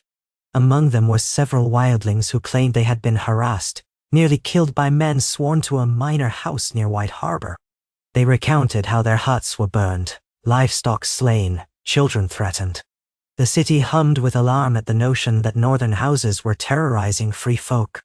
Even Brienne, commanding the city watch, found the story disturbing. Tyrion, in Daenerys' absence, tried to calm the situation, urging the refugees to rest in provided lodgings until the Queen's return.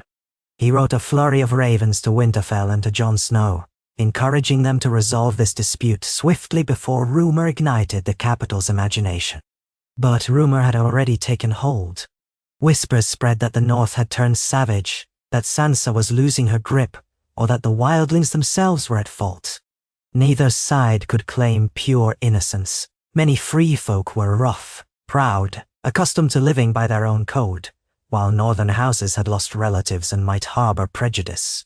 Cersei overheard fragments in the corridors, small folk muttering that if the North separated, Daenerys might march on Winterfell with her dragon. Another rumor insisted that the wildlings were forming raiding parties. The swirl of half-truths dismayed Tyrion.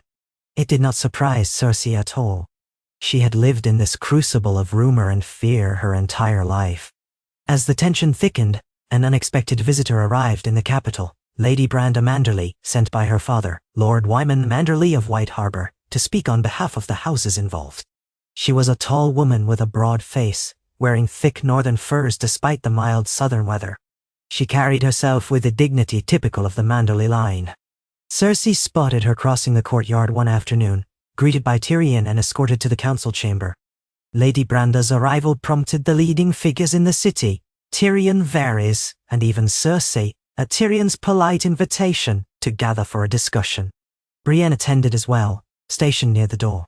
In the council chamber's dim candlelight, Lady Branda stood at the head of the table, glancing between Tyrion and Cersei, as though uncertain who was in charge. She cleared her throat. "My father regrets that unrest has arisen in our region," she began. "But the situation is complicated. The free folk are strangers to our ways. Some of them have stolen sheep from local farmers, or so it's alleged. In turn, local farmers resent them, call them thieves and murderers, whether proven or not. There have been scuffles. A few huts burned. Then reprisal attacks. It's a mess. Nandas." Tyrion steepled his fingers. "A few huts burned, a few flocks stolen. It hardly warrants open conflict. Yet the refugees in King's Landing claim they were nearly put to the torch themselves. Clearly, something more is at play." Lady Branda bristled. "I'm not saying these aren't serious matters, but the North is recovering from the worst war in living memory. Our fields are ravaged, our houses have lost entire lines. The northern folk are on edge. They fear the wildlings. At the same time, the wildlings fear the northerners. Neither side trusts the other. Mistrust begets blood. Mistrust begets blood." Cersei tilted her head. "Is your father not capable of containing this conflict? He is Lord of White Harbor." He's trying, Lady Branda snapped, then checked herself, breathing deeply. My father is cooperating with Lady Sansa and Lord Davos, who recently arrived to broker peace. But some of the smaller houses near the Lonely Hills have taken matters into their own hands. They see the free folk as intruders.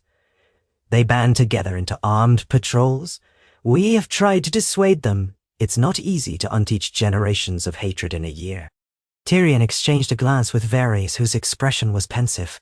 Then he leaned forward. I see, and you've come to King's Landing because… to assure the Crown that we have the situation under control, Lady Branda said, though her voice betrayed uncertainty. We don't want the Queen or her armies marching north, thinking we're in open rebellion. We pledge loyalty, as we did after the Great War. Leonie. Cersei's gaze wandered to Brienne, who watched with a knight's stoicism, arms clasped behind her back. The new commander of the City Watch looked faintly concerned, as if she recognized the seeds of a potential wider conflict. Cersei turned back to Lady Branda. What if the free folk do not feel safe returning to the land? Will you offer them sanctuary in White Harbor, or will you leave them to roam, searching for some other patch of ground to call home? Lady Branda hesitated. We can offer them limited sanctuary, but White Harbor's population has grown since the war. We cannot feed them all. Tyrion rubbed the bridge of his nose. If only Daenerys were here, she could… Brienne interjected gently. The Queen should be back in a fortnight, assuming her business in the Iron Islands concludes on schedule. Perhaps we can keep peace until then. Lady Branda squared her shoulders. I intend to return north swiftly. My father and Lady Sansa need every help we can give to mediate. We only asked the Crown not to interpret these incidents as disloyalty. We remain faithful. We just need time to settle matters. Tyrion nodded. Time. Yes. We shall do our best to quell any inflammatory rumors here. When Lady Branda had departed, Tyrion slumped in his chair, letting out a weary sigh. Never ends, does it? We defeat an army of the dead, and the realm finds new ways to cut itself open. Now… Varys spoke in his quiet tones, fingers tapping the table. The realm is a tapestry of resentments that have been woven over centuries. One victory cannot unravel them all. Cersei's gaze lingered on the spot where Lady Branda had stood. Still, if the North fractures, or if the Free Folk revolt, it could spark something worse. Daenerys cannot let it stand. The question is whether she'll resort to force or diplomacy. Tyrion shot her a sharp glance. Diplomacy, of course. We didn't endure all this just to start burning castles anew. Cersei shrugged. If it comes to a choice between securing the realm's stability or letting it drift to anarchy, your queen might choose a more direct solution. Targaryens and dragons have a long history of imposing order. Then out. His lips tightened. She recognized that he hated the notion of repeating old patterns. Then we shall work to ensure it doesn't come to that, he said. We have had enough war. She left the council chamber soon after, thinking of how fragile the realm remained. In the days that followed, more tidings arrived from the north, indicating that Davos had managed to persuade some of the free folk to gather near the Gift, an area south of the wall meant to support the Night's Watch. Lady Sansa was coordinating with local lords to provide them farmland in exchange for their help defending the North's borders. There were accounts of mild skirmishes, but no large-scale battles. It seemed for the moment that bloodshed might be contained. Still, the tension hummed. In the lull, Cersei spent more time with Tybalt. She read to him from the old histories, though he was too young to understand. She took him out to the Red Keep's gardens, letting him feel the warmth of the sun on his small cheeks. Occasionally she glimpsed the shock in a servant's face, a Lannister lioness, once infamous for cruelty, cooing to an infant. But she did not care. In these private moments, she allowed herself a tenderness she'd long repressed. One morning, as she strolled with Tybalt's nursemaid and 2 Lannister knights in the outer ward, Jaime returned from the north. His arrival was unceremonious, but Cersei saw him stride through the courtyard gate, horse foaming at the bit. He looked weary, the lines around his eyes etched deeper. He dismounted and gave a curt nod to the stable boy. When his gaze found her, she hesitated, uncertain of her own reception. He came to stand before her, ignoring the onlookers, and inclined his head. "How fares Tybalt?" he asked. No formal greetings, no bowing or pretense. She almost smiled. "He grows stronger daily," she replied, shifting the child's weight in her arms so Jaime could see him. "And you, the road from the north is long." A shadow crossed Jaime's face. "Longer than ever, it seems. Sansa sends her regards to the crown. She's trying to keep the peace with the free folk, but it's a delicate thing." Cersei arched an eyebrow. "And Jon? He's mediating as best he can. The local lords near White Harbor trust him more than they trust wildlings, but it's still a slow process." Jaime glanced around, lowering his voice. "The last thing we need is for Daenerys to lose her temper. But if the situation escalates, she might feel compelled to assert her rule." The North agreed to her sovereignty, but that agreement was forged in the fires of survival. Now that the threat is gone, old resentments are stirring. Cersei nodded. "Then perhaps they should remember that the crown's forces include a dragon that can still reduce a holdfast to ash." Jaime frowned, disapproval flickering over his features. "That is exactly the threat we hope to avoid." She shrugged slightly. "Fear is persuasive, but you'll do as you see fit. I've no desire to watch the realm burn again." He studied her for a moment, as though surprised at her pragmatic stance. Then he let out a long breath. "I need to speak with Tyrion, and with the rest of the council. Sansa wanted me to convey certain proposals." "Go," she said, nodding toward the keep. "I will be here when you're done, as I always am." She watched him stride off, his golden hand catching the sunlight. Beside her, Tybalt stirred and reached for a strand of her hair. She almost laughed at the soft tug. Once, she would have turned away from any public display of maternal affection, but now she just gently removed her hair from the child's grip. The day seemed to pass in a blur of errands and tidings. By late afternoon, Jaime and Tyrion were ensconced in the council chamber with several of the city's principal advisors. Cersei received no formal invitation this time, so she ventured to the gardens with Tybalt, letting the hush of leaves and distant gulls ease her mind. Golden afternoon light filtered through the vines that draped the walls. Then, unexpectedly, she spotted Brienne approaching. The tall knight rarely sought her out unless it was a matter of the city watch or Jaime himself. Cersei straightened. "Lady Brienne," she said, each syllable carefully neutral. "What is it?" Brienne inclined her head. Her bearing was as rigid as ever, though her eyes flicked to the baby in Cersei's arms. "Apologies for disturbing you. Sir Jaime asked me to ensure your guard is doubled for the next few days." Nay. Cersei's brow creased. "Why?" Brienne's lips thinned. "There have been threats." Cersei felt a familiar jolt of anger and apprehension. "Threats from whom?" Brienne glanced around, as though making sure no one listened. The city watch picked up a pair of men loitering near the Red Keep's gates. They carried symbols associated with a group of zealots, remnants of the Faith Militant, or something akin to that, though the Faith Militant was disbanded long ago. They had sketches of you, scrawled with menacing words. One of them ranted about punishing the whore of Babylon for her sins against the Seven. Cersei let out a short, bitter laugh. "Sins against the Seven. I suppose I deserve that, after how I used the faith to destroy my enemies once upon a time." Brienne eyed her carefully.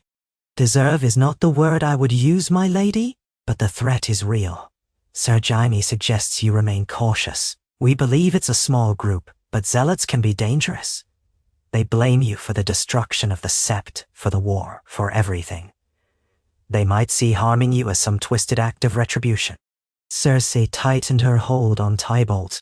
She recalled the endless shame of her walk of atonement, the jeering crowds, the High Sparrow's self-righteous gaze. "I see, and the Queen is aware." Brienne nodded. "Yes, or rather Tyrion is, and I assume he will inform her if necessary. The men are in custody now, but more might exist." Cersei steeled herself. "Very well, I appreciate the warning. Double my guard if you must." Brienne looked as though she wanted to say more, but refrained. After a moment she bowed her head and took her leave. Cersei was left in the garden, her heart pulsing with anger that she should still fear fanatics at her door. She thought of how, once, she had turned the faith militant into a weapon against Marjorie Tyrell. In the end, it had nearly destroyed her as well. She had survived, but clearly not everyone had forgotten or forgiven. And in a realm that had already witnessed so much upheaval, it was hardly surprising that a few zealots still clung to the idea of punishing the old sins of the Lannister queen. Jaime confirmed Brienne's story that evening, dropping by her chamber as the lanterns were lit. He was half out of his armor, his hair damp from a quick wash, and he set his golden hand on the table with a clang. He nodded at Tybalt, who was fussing in a cradle, then turned his gaze to Cersei. They found letters indicating these men were part of a splinter group calling itself the Wrath of the Seven, Jaime said. We have only found 2, but they may have allies in the city. Tyrion advises we keep the matter quiet. Cersei's mouth set in a grim line. Let them come if they dare. Sir Gregor still stands guard. Jaime shook his head. Don't be foolish. The mountain is formidable, but you have more to protect now. Just be careful. She clenched her jaw. I thought I was done cowering. This isn't cowering, it's common sense. He hesitated, then took a step closer, lowering his voice. Look, I've just come from the council with Tyrion. We have more pressing matters. This threat from zealots is dangerous, but it's small. The real concern is that the realm remains so fractured that anyone can nurse a grudge to the point of violence. We need to mend these fractures, or we'll face more than just a handful of fanatics. Cersei exhaled a bitter laugh. I'm hardly the one to mend anything. The best I can do is avoid making matters worse. That is, apparently, my new role. Jaime's expression softened. Maybe you can do better than that. Tyrion spoke of your cunning. You've handled the Iron Bank negotiations well. Even Daenerys admits your skill in finances. House Lannister is still wealthy, still influential. We could help the crown unify the realm, if you want to. She stared at him, searching his face. Do you truly believe Daenerys wants me at her side? She tolerates me because I'm not worth fighting anymore. He shrugged. Alliances take many forms. She's not blind to the realm's needs. The Lannisters still hold sway over many lords in the Westerlands. If you and your bannermen stand firmly for peace, it strengthens her rebels less room to maneuver. Cersei considered this in silence. A few years ago, she would have schemed to undermine the Targaryen queen at every turn. But war had cost her so much, and Tybalt needed a stable realm. Perhaps there was a path that preserved House Lannister's power without plunging everything back into chaos. Finally, she nodded. I will consider it, for the sake of our child. Jaime's lips curved in a faint smile, relief flickering in his eyes. That's all I ask. He departed, leaving Cersei alone with her thoughts. She gazed down at Tybalt, whose tiny fists waved at the air. A single candle flickered on the tabletop, illuminating the swirl of tapestries on the walls. She remembered her father, Tywin, looming large over her childhood, instilling in her a sense of Lannister exceptionalism. He would never have knelt to a Targaryen, never have tolerated a partial alliance in which he wasn't the one holding the reins. Yet Tywin had lived in a different era. The realm's center of gravity had shifted. The dead had marched upon them all, and the world had changed. Perhaps Tywin's approach would no longer save House Lannister. Perhaps cunning meant adapting, not clinging to the ghosts of the past. Cersei's chance to act on such thoughts arrived sooner than she expected.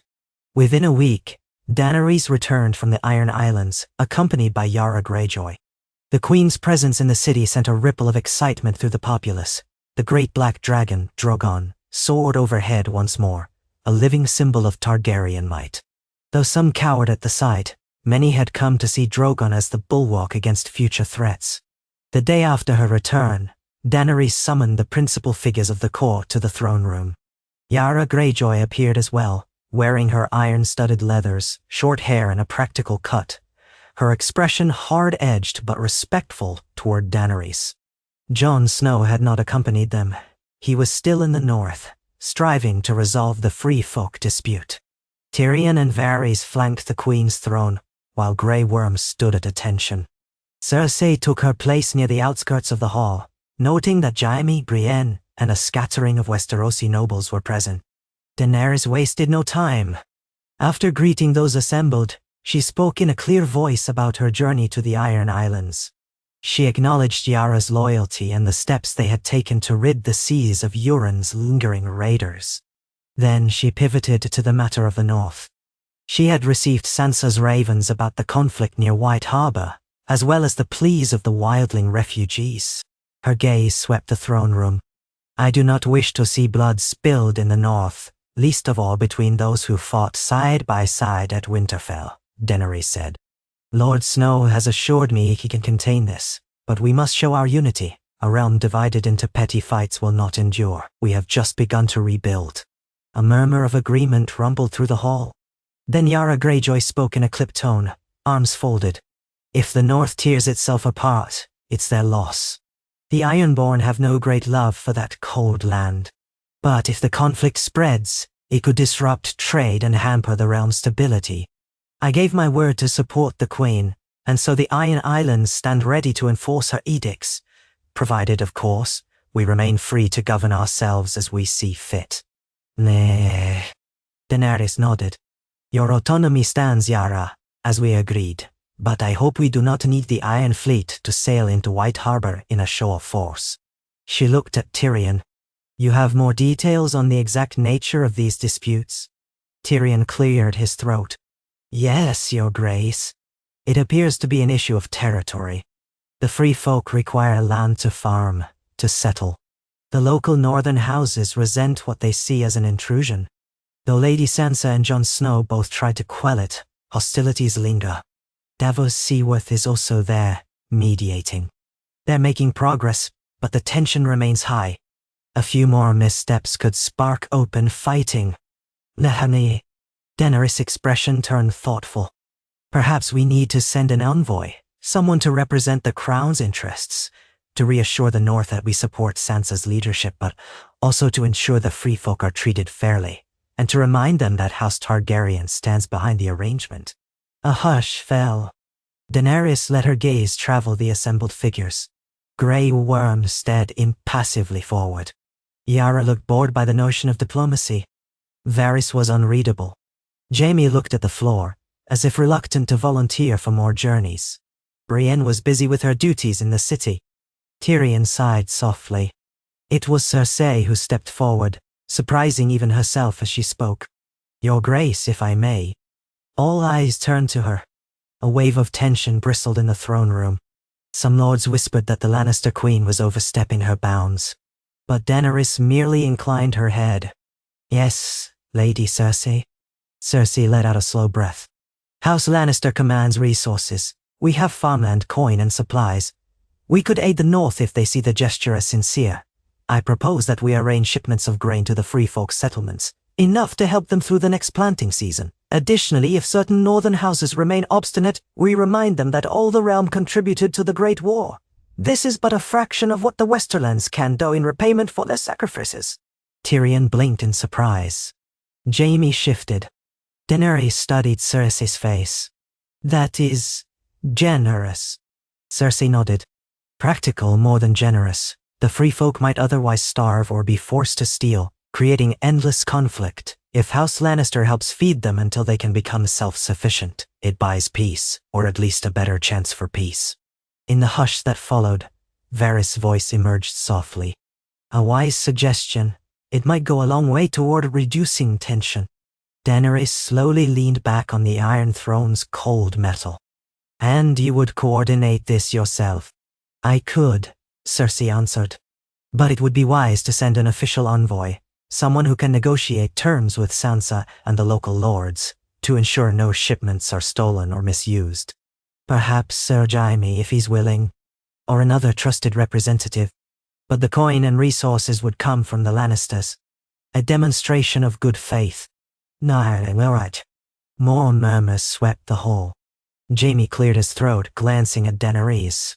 I will go if the crown wishes it. I was just in the north, so I have some idea of the terrain. Daenerys looked thoughtful. Very well. If we can ensure that these shipments reach the right hands, it might diffuse hostilities. It is good to see House Lannister aiding the realm so openly.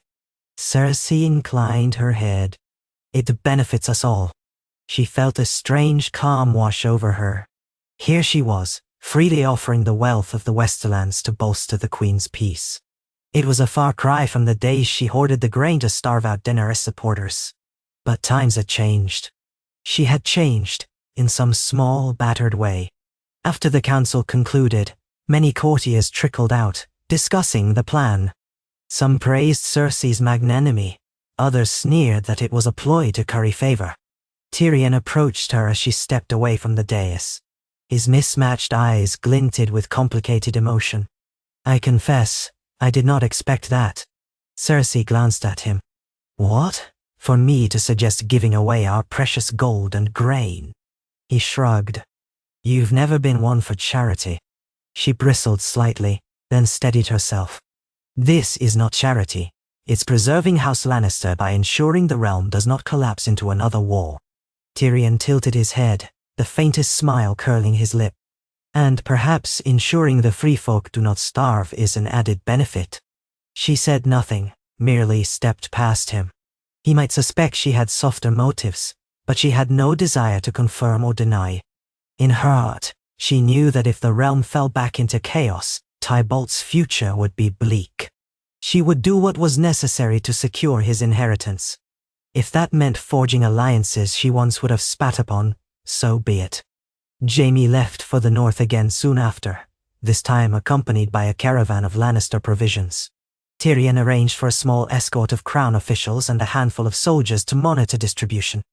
While they journeyed, Daenerys focused on other matters, consolidating her rule over the Crown lands, ensuring the Iron Fleet's security, meeting with Dornish and Reach delegates about trade.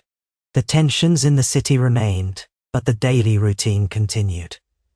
The repairing of roads, the cleaning of the harbor, the slow but steady restoration of the common folk's livelihoods. Reports trickled back that the zealot group known as the Wrath of the Seven was mostly stamped out, thanks to the City Watch investigations.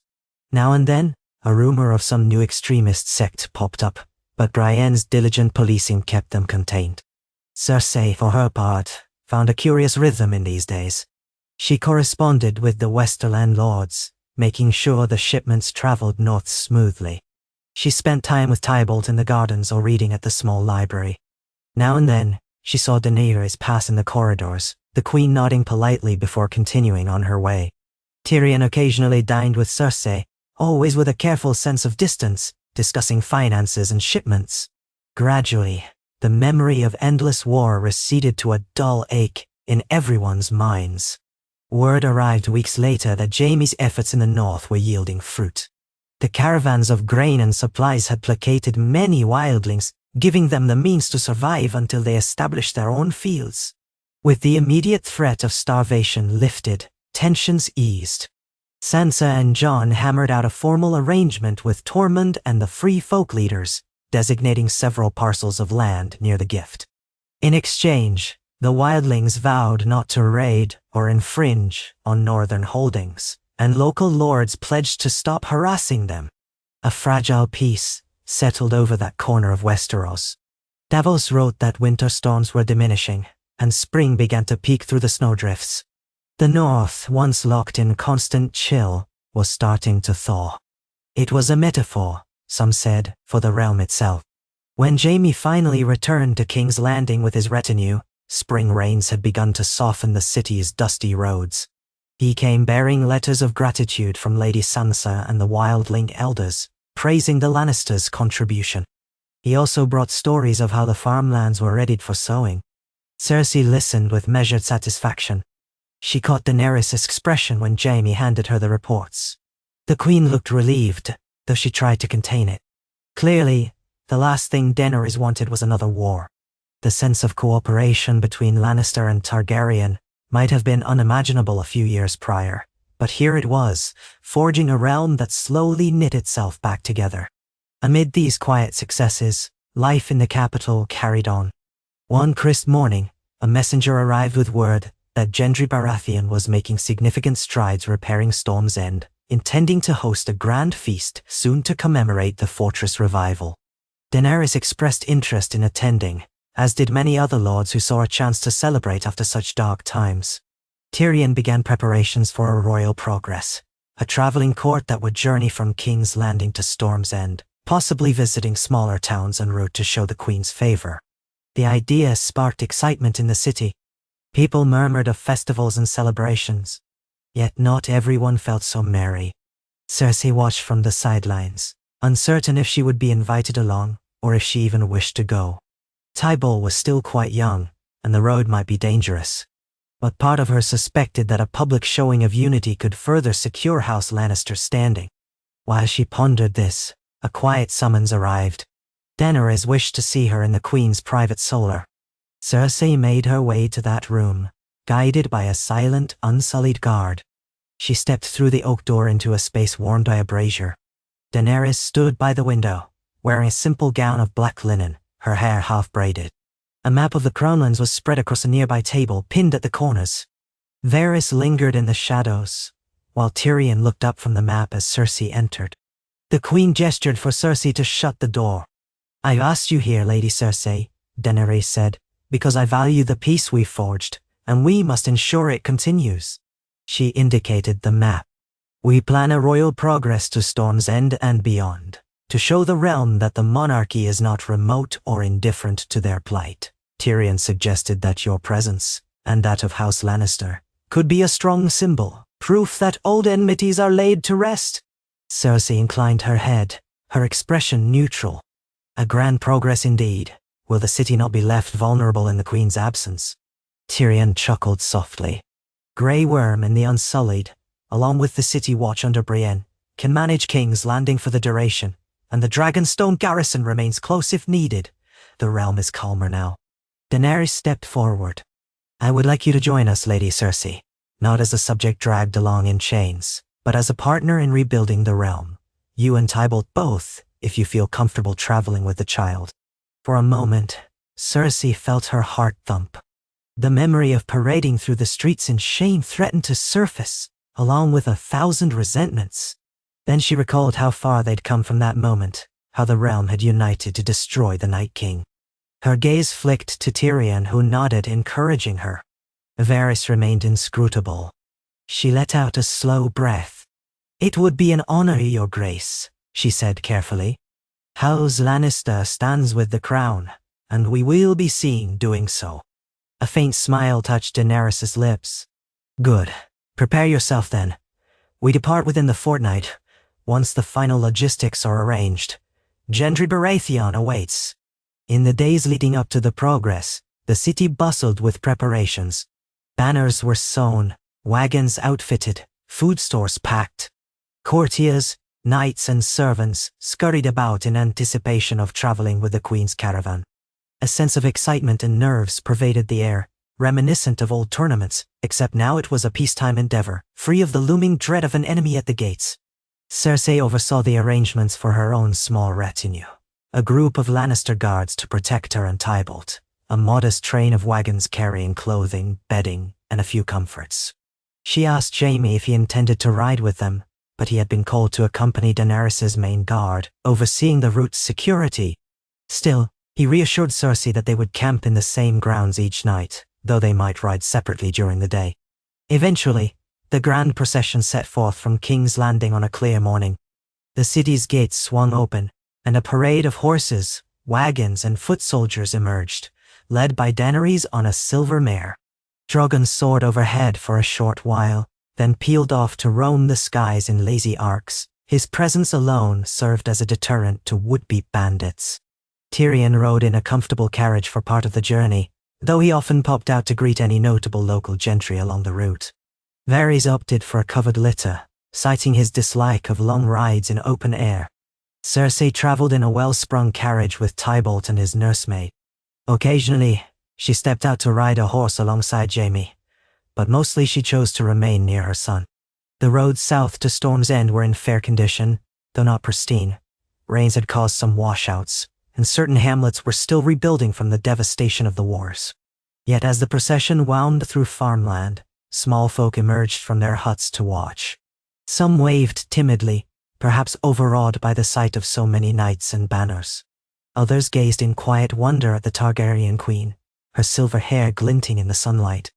Even though Cersei stayed near the middle of the caravan, a few recognized her Lannister sigil. She saw them murmur or bow, uncertain whether to cheer or revile her. She kept her spine straight, offering a curt nod when she met their eyes. Gradually, the mood seemed more curious than hostile, as though these villagers found it hard to believe the once warring houses now traveled side by side.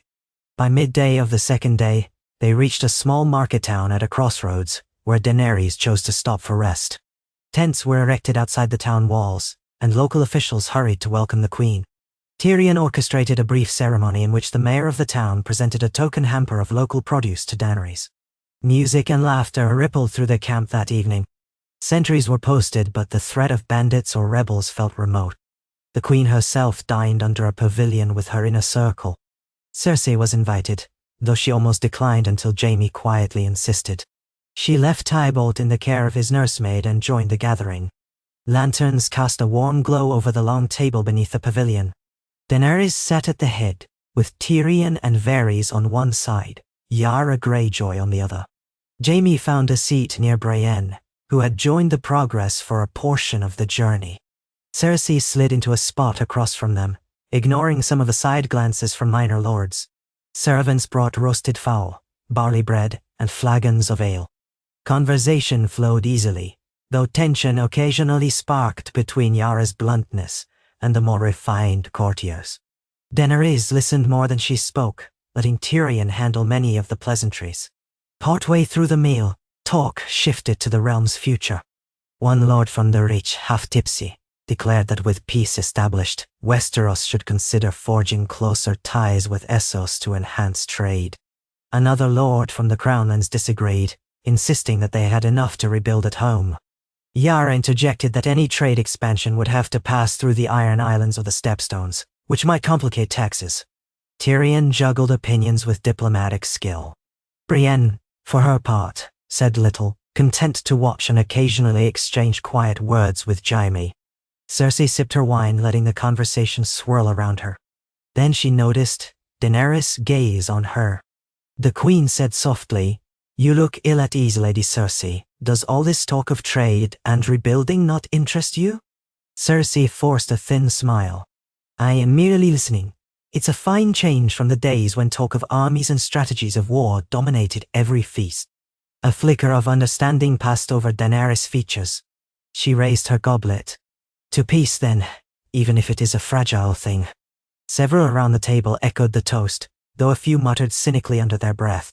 Cersei raised her cup in a polite gesture, tasting the wine's tang. For a moment she let herself believe that perhaps this respite could endure.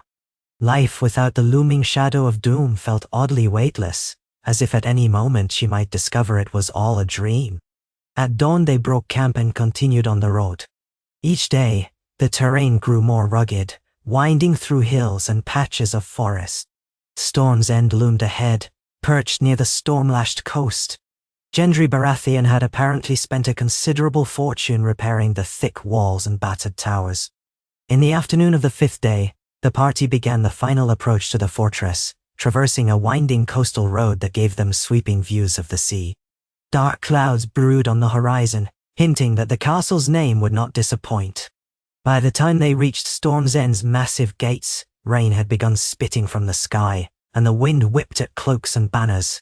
Gendry greeted them in the courtyard, flanked by a handful of knights in newly minted Baratheon livery, black and gold, the crowned stag. He bowed to Daenerys, acknowledging her as queen, then clasped forearms with Jon Snow, who had travelled from the north to join them. Jon must have arrived earlier by a faster route. Cersei caught a glimpse of him, face drawn from long rides and endless negotiations, but looking quietly satisfied. The courtyard was a swirl of horse hooves, servants, and roiling wind. Daenerys dismounted gracefully, taking Gendry's greeting with a cordial nod. Yara Greyjoy eyed the fortress with mild curiosity, muttering something about how it compared to Pike's forbidding towers. Tyrion hopped down from his carriage, adjusting his cloak against the wind. Soldiers moved to stable the horses and wagon teams. Cersei, stepping out of her carriage with Tybalt's nursemaid close behind, felt a gust of salt-laden air. The parapets of Storm's End rose high above, built to withstand the fiercest gales the narrow sea could muster. Rain spattered across the courtyard, washing away the dust of the road. She clutched her cloak tighter around Tybalt, who wriggled but didn't cry. Jaime hurried over, offering a steadying hand. She took it briefly. "Welcome to Storm's End," he said. "I hope you're prepared for the weather." She let out a small sigh. "I've endured colder places." He smirked. True enough. Gendry led them inside, where the great hall had been adorned with freshly made tapestries and blazing hearths. Servants hurried to bring towels for the travelers to dry themselves. Daenerys and her retinue were shown to spacious guest quarters. Cersei, as part of the extended royal party, received a smaller but still comfortable set of rooms, large enough for her nursemaid and child. The thick walls did wonders to muffle the howling wind. The constant crash of waves served as a distant drumbeat, reminding all who visit Storm's End of its defiance against the sea. That evening, Gendry hosted a welcoming feast in the Great Hall. It was a spirited affair, with an abundance of roast boar, fish stews, and local ale. Lords and knights of the Stormlands gathered, eager to bask in the Queen's presence and to pay homage to the new Baratheon lord. Gendry wore a simple black doublet with a gold stag embroidered on the chest. He had grown into his role, no longer the shy blacksmith's apprentice, but a young lord, learning how to navigate courtly expectations. Jon stood at his side like an older brother figure, occasionally offering quiet advice. Daenerys presided from the high table with Tyrion, Varys, and a few other key courtiers near her. Cersei noticed that the crowd in Storm's End was largely receptive to Daenerys, though a few eyes darted warily at the presence of Grey Worm and the handful of Unsullied. On the second day of their visit, Daenerys and Gendry led a tour of the castle's renovations. They climbed the ramparts, braving the fierce winds. From the battlements, one could see the roiling sea stretch to the horizon. Gendry pointed out how the ancient defenses had been repaired, new stone blocks filling breaches from past sieges, fresh timber reinforcements inside. Cersei walked a short distance behind the main group, Tybalt left in the care of the nursemaid again. She felt a pang of unease at the gusts, the sense that if she leaned too far, the wind might carry her over the parapet. Yet it was strangely exhilarating, a reminder that not all power came from armies or politics. Nature itself held unstoppable might. Midway through the tour, the group paused at a vantage point overlooking the courtyard. Jaime stood beside Cersei, leaning against the stone merlon. She watched Daenerys and Gendry discuss some detail about siege weaponry. Tyrion listened intently, occasionally chiming in with questions. Jon gazed out at the sea, his hair whipped by the breeze. After a moment, Jaime spoke quietly to Cersei. "You realize how far we've come," he said. "A year ago, we were on opposite sides of a war, the realm in chaos. Now we stand here, talking of rebuilding and trade routes. Now," she exhaled, eyes on the swirling ocean. "Do you think it will last?" He frowned slightly. "It has to. The alternative is too grim. Besides, I think Daenerys truly doesn't want to be a tyrant. She wants peace. She wants to break the old cycles of vengeance." Cersei gave a soft, mirthless laugh. "And I have become part of that peace? The woman who once burned her enemies without remorse." Jaime hesitated, then placed his golden hand lightly on her arm. "You've changed, Cersei. Maybe not entirely, but enough to see there is more at stake now." She said nothing, letting the wind tug at her hair. The old part of her scoffed at the notion she had changed. Yet as she stood on those ramparts, safe from the horrors that once threatened them all, she couldn't deny she had let go of something. The thirst for utter domination had dimmed, overshadowed by the primal need to protect her child and ensure House Lannister's survival in a world that no longer tolerated endless warfare. Perhaps that was growth. Or perhaps it was simply adapting. Either way, it shaped the woman she had become. That evening, another feast commenced, but it bore a more festive air. Musicians played lively tunes, dancers whirled across the stone floor, and Stormlander knights boasted about their martial prowess in half-drunken tones. Cersei observed from a distance, taking a seat along the perimeter of the hall. Jon and Gendry conferred about fortifications, while Daenerys humored some local ladies who asked about her dragons. Tyrion flitted among the tables, sipping wine and exchanging pleasantries. At one point, a cheerful Stormland lord approached Cersei, likely emboldened by drink. He tried to compliment her, then stumbled through an apology for the unpleasantness of the past, which he seemed too inebriated to articulate clearly. Cersei merely nodded with frosty politeness until he moved on. She slipped out of the great hall earlier than most, heading back to her chambers. It had been a long day, and she wanted to check on Tybalt. As she made her way through the corridor, she could still hear muffled laughter and music trailing behind her. The fortress's thick walls swallowed most of the noise, leaving her alone with the sound of her own footsteps echoing on the cold floor. A flickering torch cast elongated shadows that danced along the stone. The air smelled of damp and salt. When she reached her chamber, she found the nursemaid standing anxiously at the door. The girl, barely in her teens, bobbed a curtsy. "My lady, he's been fussy. I think the storm outside frightens him." Cersei nodded and entered, seeing Tybalt awake in the cradle, squirming with a plaintive whimper. She bent to scoop him up, cradling him against her chest. He was warm and soft, the small weight of his body oddly comforting. Outside, the wind howled, rattling the shutters. She paced near the hearth, murmuring a lullaby she half remembered from her own childhood. Gradually, Tybalt's fussing eased, replaced by soft coos. The nursemaid lingered uncertainly until Cersei waved her away. Left alone, Cersei continued to rock her son, aware of the storm's surging fury beyond the castle walls. She caught sight of her reflection in a polished metal mirror propped against the table. Her hair was slightly disheveled, her eyes lined with faint shadows. She barely recognized the woman she had once been. Yet this was her reality now. The realm might have crowned Daenerys, might hail Jon Snow as a hero, but in this quiet moment, it was Cersei Lannister who crooned a lullaby to her infant child, seeking to shield him from the tempest outside. She wondered if all the other mothers in Westeros, those who had lost children to the horrors of war, felt the same fierce protectiveness and uneasy hope. Perhaps it was a universal yearning. Let this child see a kinder tomorrow. Let this child not inherit the ghosts that haunt us. Cradling Tybalt close, she whispered to him, wishing she could banish every threat from the horizon, every rumor of old grudges, every stirring of possible conflict, wishing for once that the world would stay at peace. But peace in Westeros was as capricious as the storms that battered Storm's End. Change might come on the next gust of wind. For now, though, mother and son breathed in unison, lulled by the dance of torchlight on ancient walls, carried through the night by the knowledge that the realm had survived the worst darkness it had ever known. They were still here, still alive. And for Cersei, that was enough. At dawn, news arrived that the storm had worsened overnight, forcing the harbor to close and halting any ships from coming or going.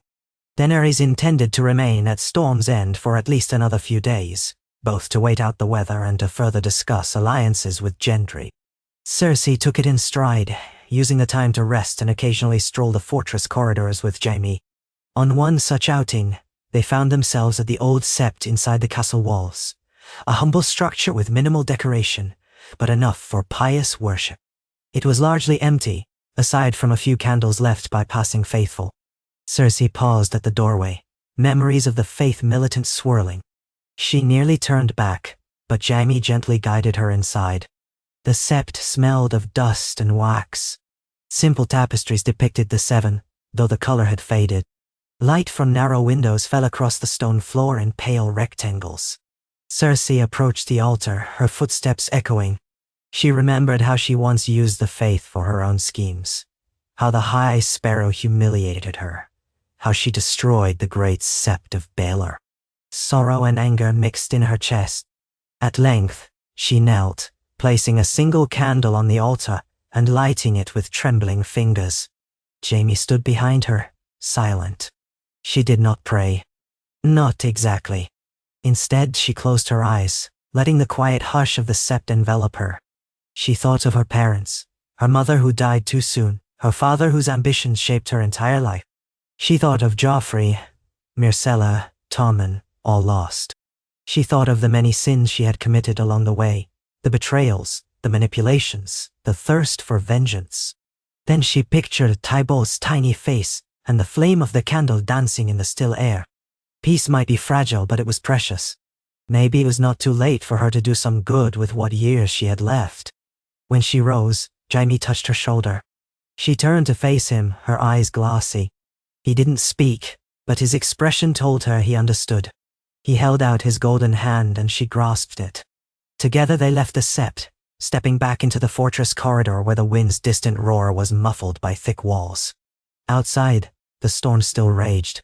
But in that moment, Cersei found a rare flicker of solace.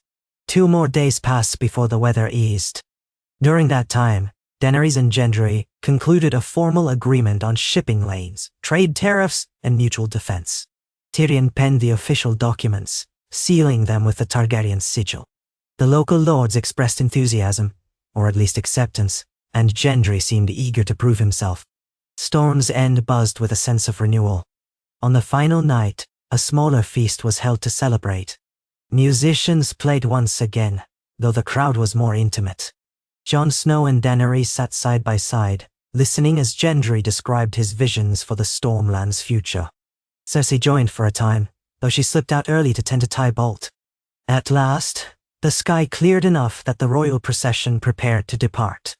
Gendry rode with them for a short while, escorting the Queen's party back along the coastal road before they would veer inland. Farewells were exchanged, with promises of continued friendship. Once again, the caravan rumbled along muddy roads, heading northward toward King's Landing.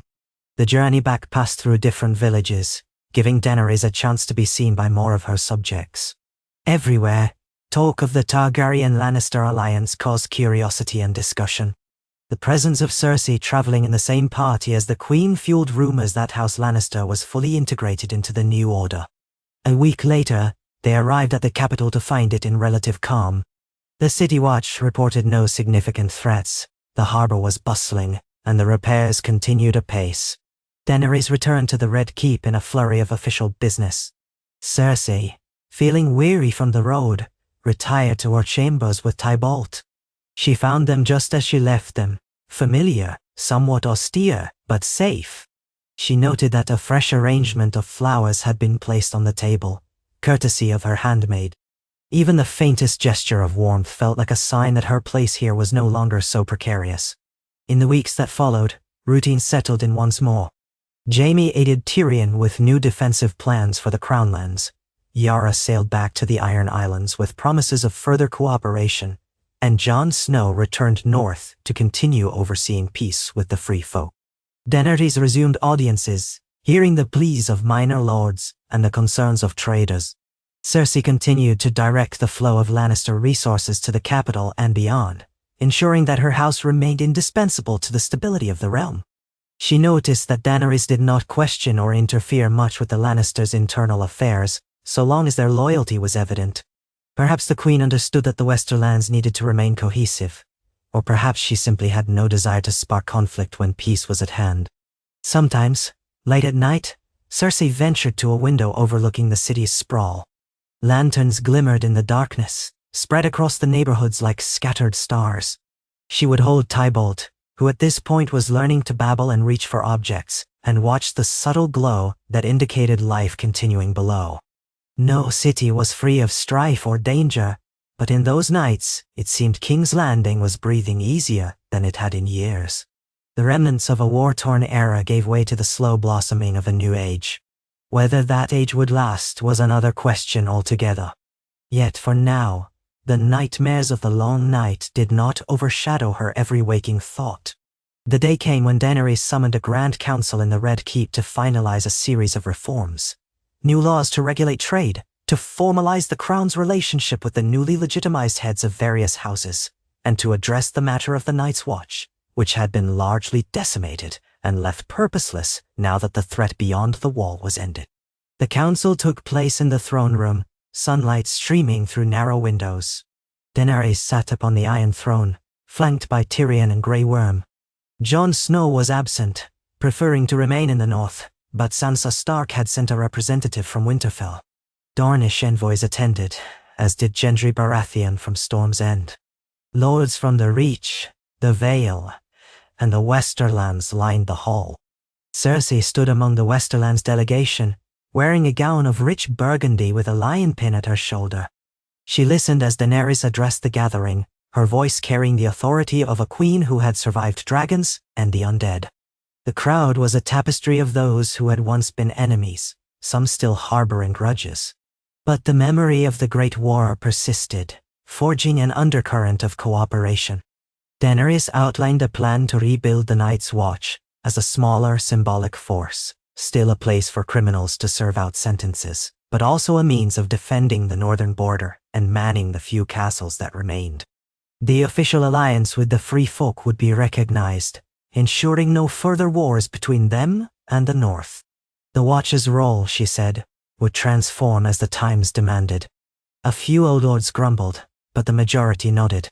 The rest of the reforms followed: trade regulations, ensuring fair distribution of goods, codifying the autonomy promised to the Iron Islands and the North. Piece by piece, the realm shaped itself into a new framework. Tyrion called upon various lords to voice concerns or add suggestions. Gendry asked for clarity about maritime taxes. The Dornish envoys proposed adjustments for desert trade routes. The Vale's knights requested a re-evaluation of their levies. Each matter was addressed, hammered out with a civility that seemed almost eerie, given the bloody history of Westeros. Cersei remained quiet unless spoken to, content to observe. And indeed at one point Tyrion turned to her. "Lady Cersei, do you have any final remarks or contributions on behalf of the Westerlands?" he asked. All eyes shifted to her. She stepped forward, levelly meeting Daenerys' gaze. "The Westerlands stands by the crown in upholding these reforms. We will continue our contributions to the realm's reconstruction, and we trust that our place in this new order is secure." Daenerys inclined her head. "You have given us ample reason to trust House Lannister, Lady Cersei. I see no cause to change that arrangement. We move forward together." And Cersei. It was a simple exchange, but it felt monumental. Cersei bowed lightly, then stepped back. The official business proceeded to its conclusion, culminating in Daenerys' formal decree that these reforms would go into effect across the 7 kingdoms, or the 6, as some jested, given the North's partial autonomy. When the Queen finally stood, the throne room erupted in applause. Some cheered with genuine relief, others with cautious optimism. Yet in that echo of approval, Cersei sensed the difference between the world that was and the world that might yet be. As the council dispersed, courtiers drifted into side conversations. Lords arranged trade deals with each other, knights boasted about upcoming tournaments, and lesser nobles tried to secure invitations to the Queen's private feasts. In the swirl of bodies, Cersei found herself momentarily alone. Then Daenerys approached, her silver hair catching the sunlight. The Queen's posture was regal, but her voice was soft.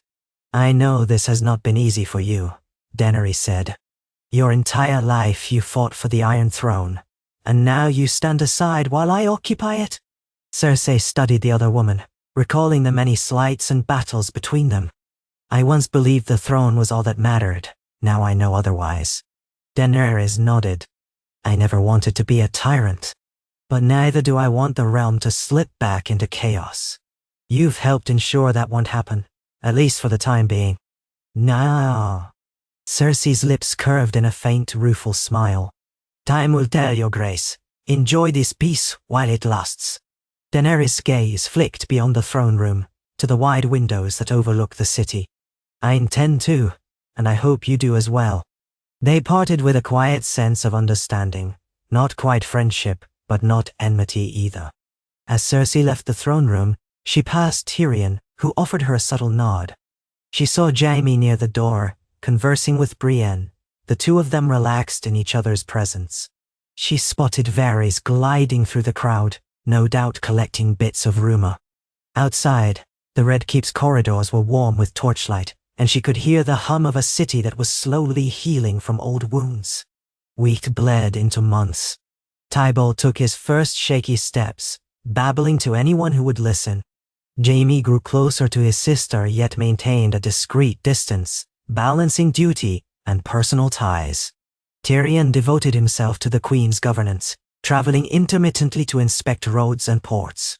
Jon Snow remained in the north, though from time to time he ventured south to consult with Daenerys. Word spread that Sansa was successfully ruling Winterfell, forging a stable domain that might one day become a fully acknowledged separate kingdom, or might remain tethered to the Iron Throne in a loser arrangement. Life, in short, continued. Cersei played her role as Lady of Casterly Rock, though she spent more time in King's Landing than in the Westerlands, overseeing shipments of gold and grain, ensuring House Lannister's relevance in the new realm. The threat of zealots or renegade lords never fully disappeared, but Brienne's City Watch and Grey Worm's Vigilant unsullied quashed disturbances before they could spread. Now and again Daenerys took Drogon into the skies, patrolling the roads from above, or simply reminding the realm that dragons still reigned. No new cataclysms loomed on the horizon. On a crisp morning, Cersei found herself in the Red Keep's garden, strolling among rosebushes just beginning to bud. Tybalt toddled beside her, holding on to her hand. His eyes were wide, marveling at the colorful petals. She was teaching him a few words, pointing to the roses, flower, then to the sky, cloud, smiling as he repeated them in a garbled toddler voice. She was so absorbed that she barely noticed when Tyrion approached. He paused at a respectful distance. Tybalt glanced up at him, then giggled, apparently amused by the new arrival. Tyrion gave the child a small, almost awkward smile, then raised his gaze to Cersei. "I didn't mean to intrude. I was walking off a headache from the last council meeting." Cersei arched an eyebrow. "It's fine. I suppose you want to talk business." Tyrion shook his head. "Not precisely. I only wanted to say, your suggestion, those months ago, about aiding the North with supplies, truly did help avert a larger crisis. And your continued support has made an enormous difference in ensuring the realm's stability. I thought it deserved acknowledgement." "Nearly." She pursed her lips, not entirely sure how to respond. "I did what was necessary." He nodded. "Still, it's good that you did. For the realm, yes, but also for yourself, and for this little one." Tyrion lowered his gaze to Tybalt, who reached out a chubby hand as if to pat Tyrion's face.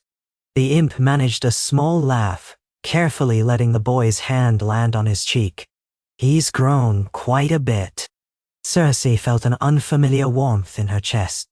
"He has. Soon he'll be running through these corridors." Tyrion let the child's hand slip away. "I hope he grows up in a realm free of the nightmares we endured. No war, no tyrants, or at least fewer of them. Now." She gave a non-committal hum, remembering how cynically she once dismissed such ideals. "We shall see." Tyrion hesitated, then ventured, "You know, if you ever need advice, I may not be the best role model, but I am his uncle. Perhaps I can help him navigate this complicated world someday." Cersei studied Tyrion's face. Once upon a time, she wanted him dead for simply being born. Now she found herself nodding. "Perhaps," she said softly. "When he's older, we'll see what sort of guidance he needs."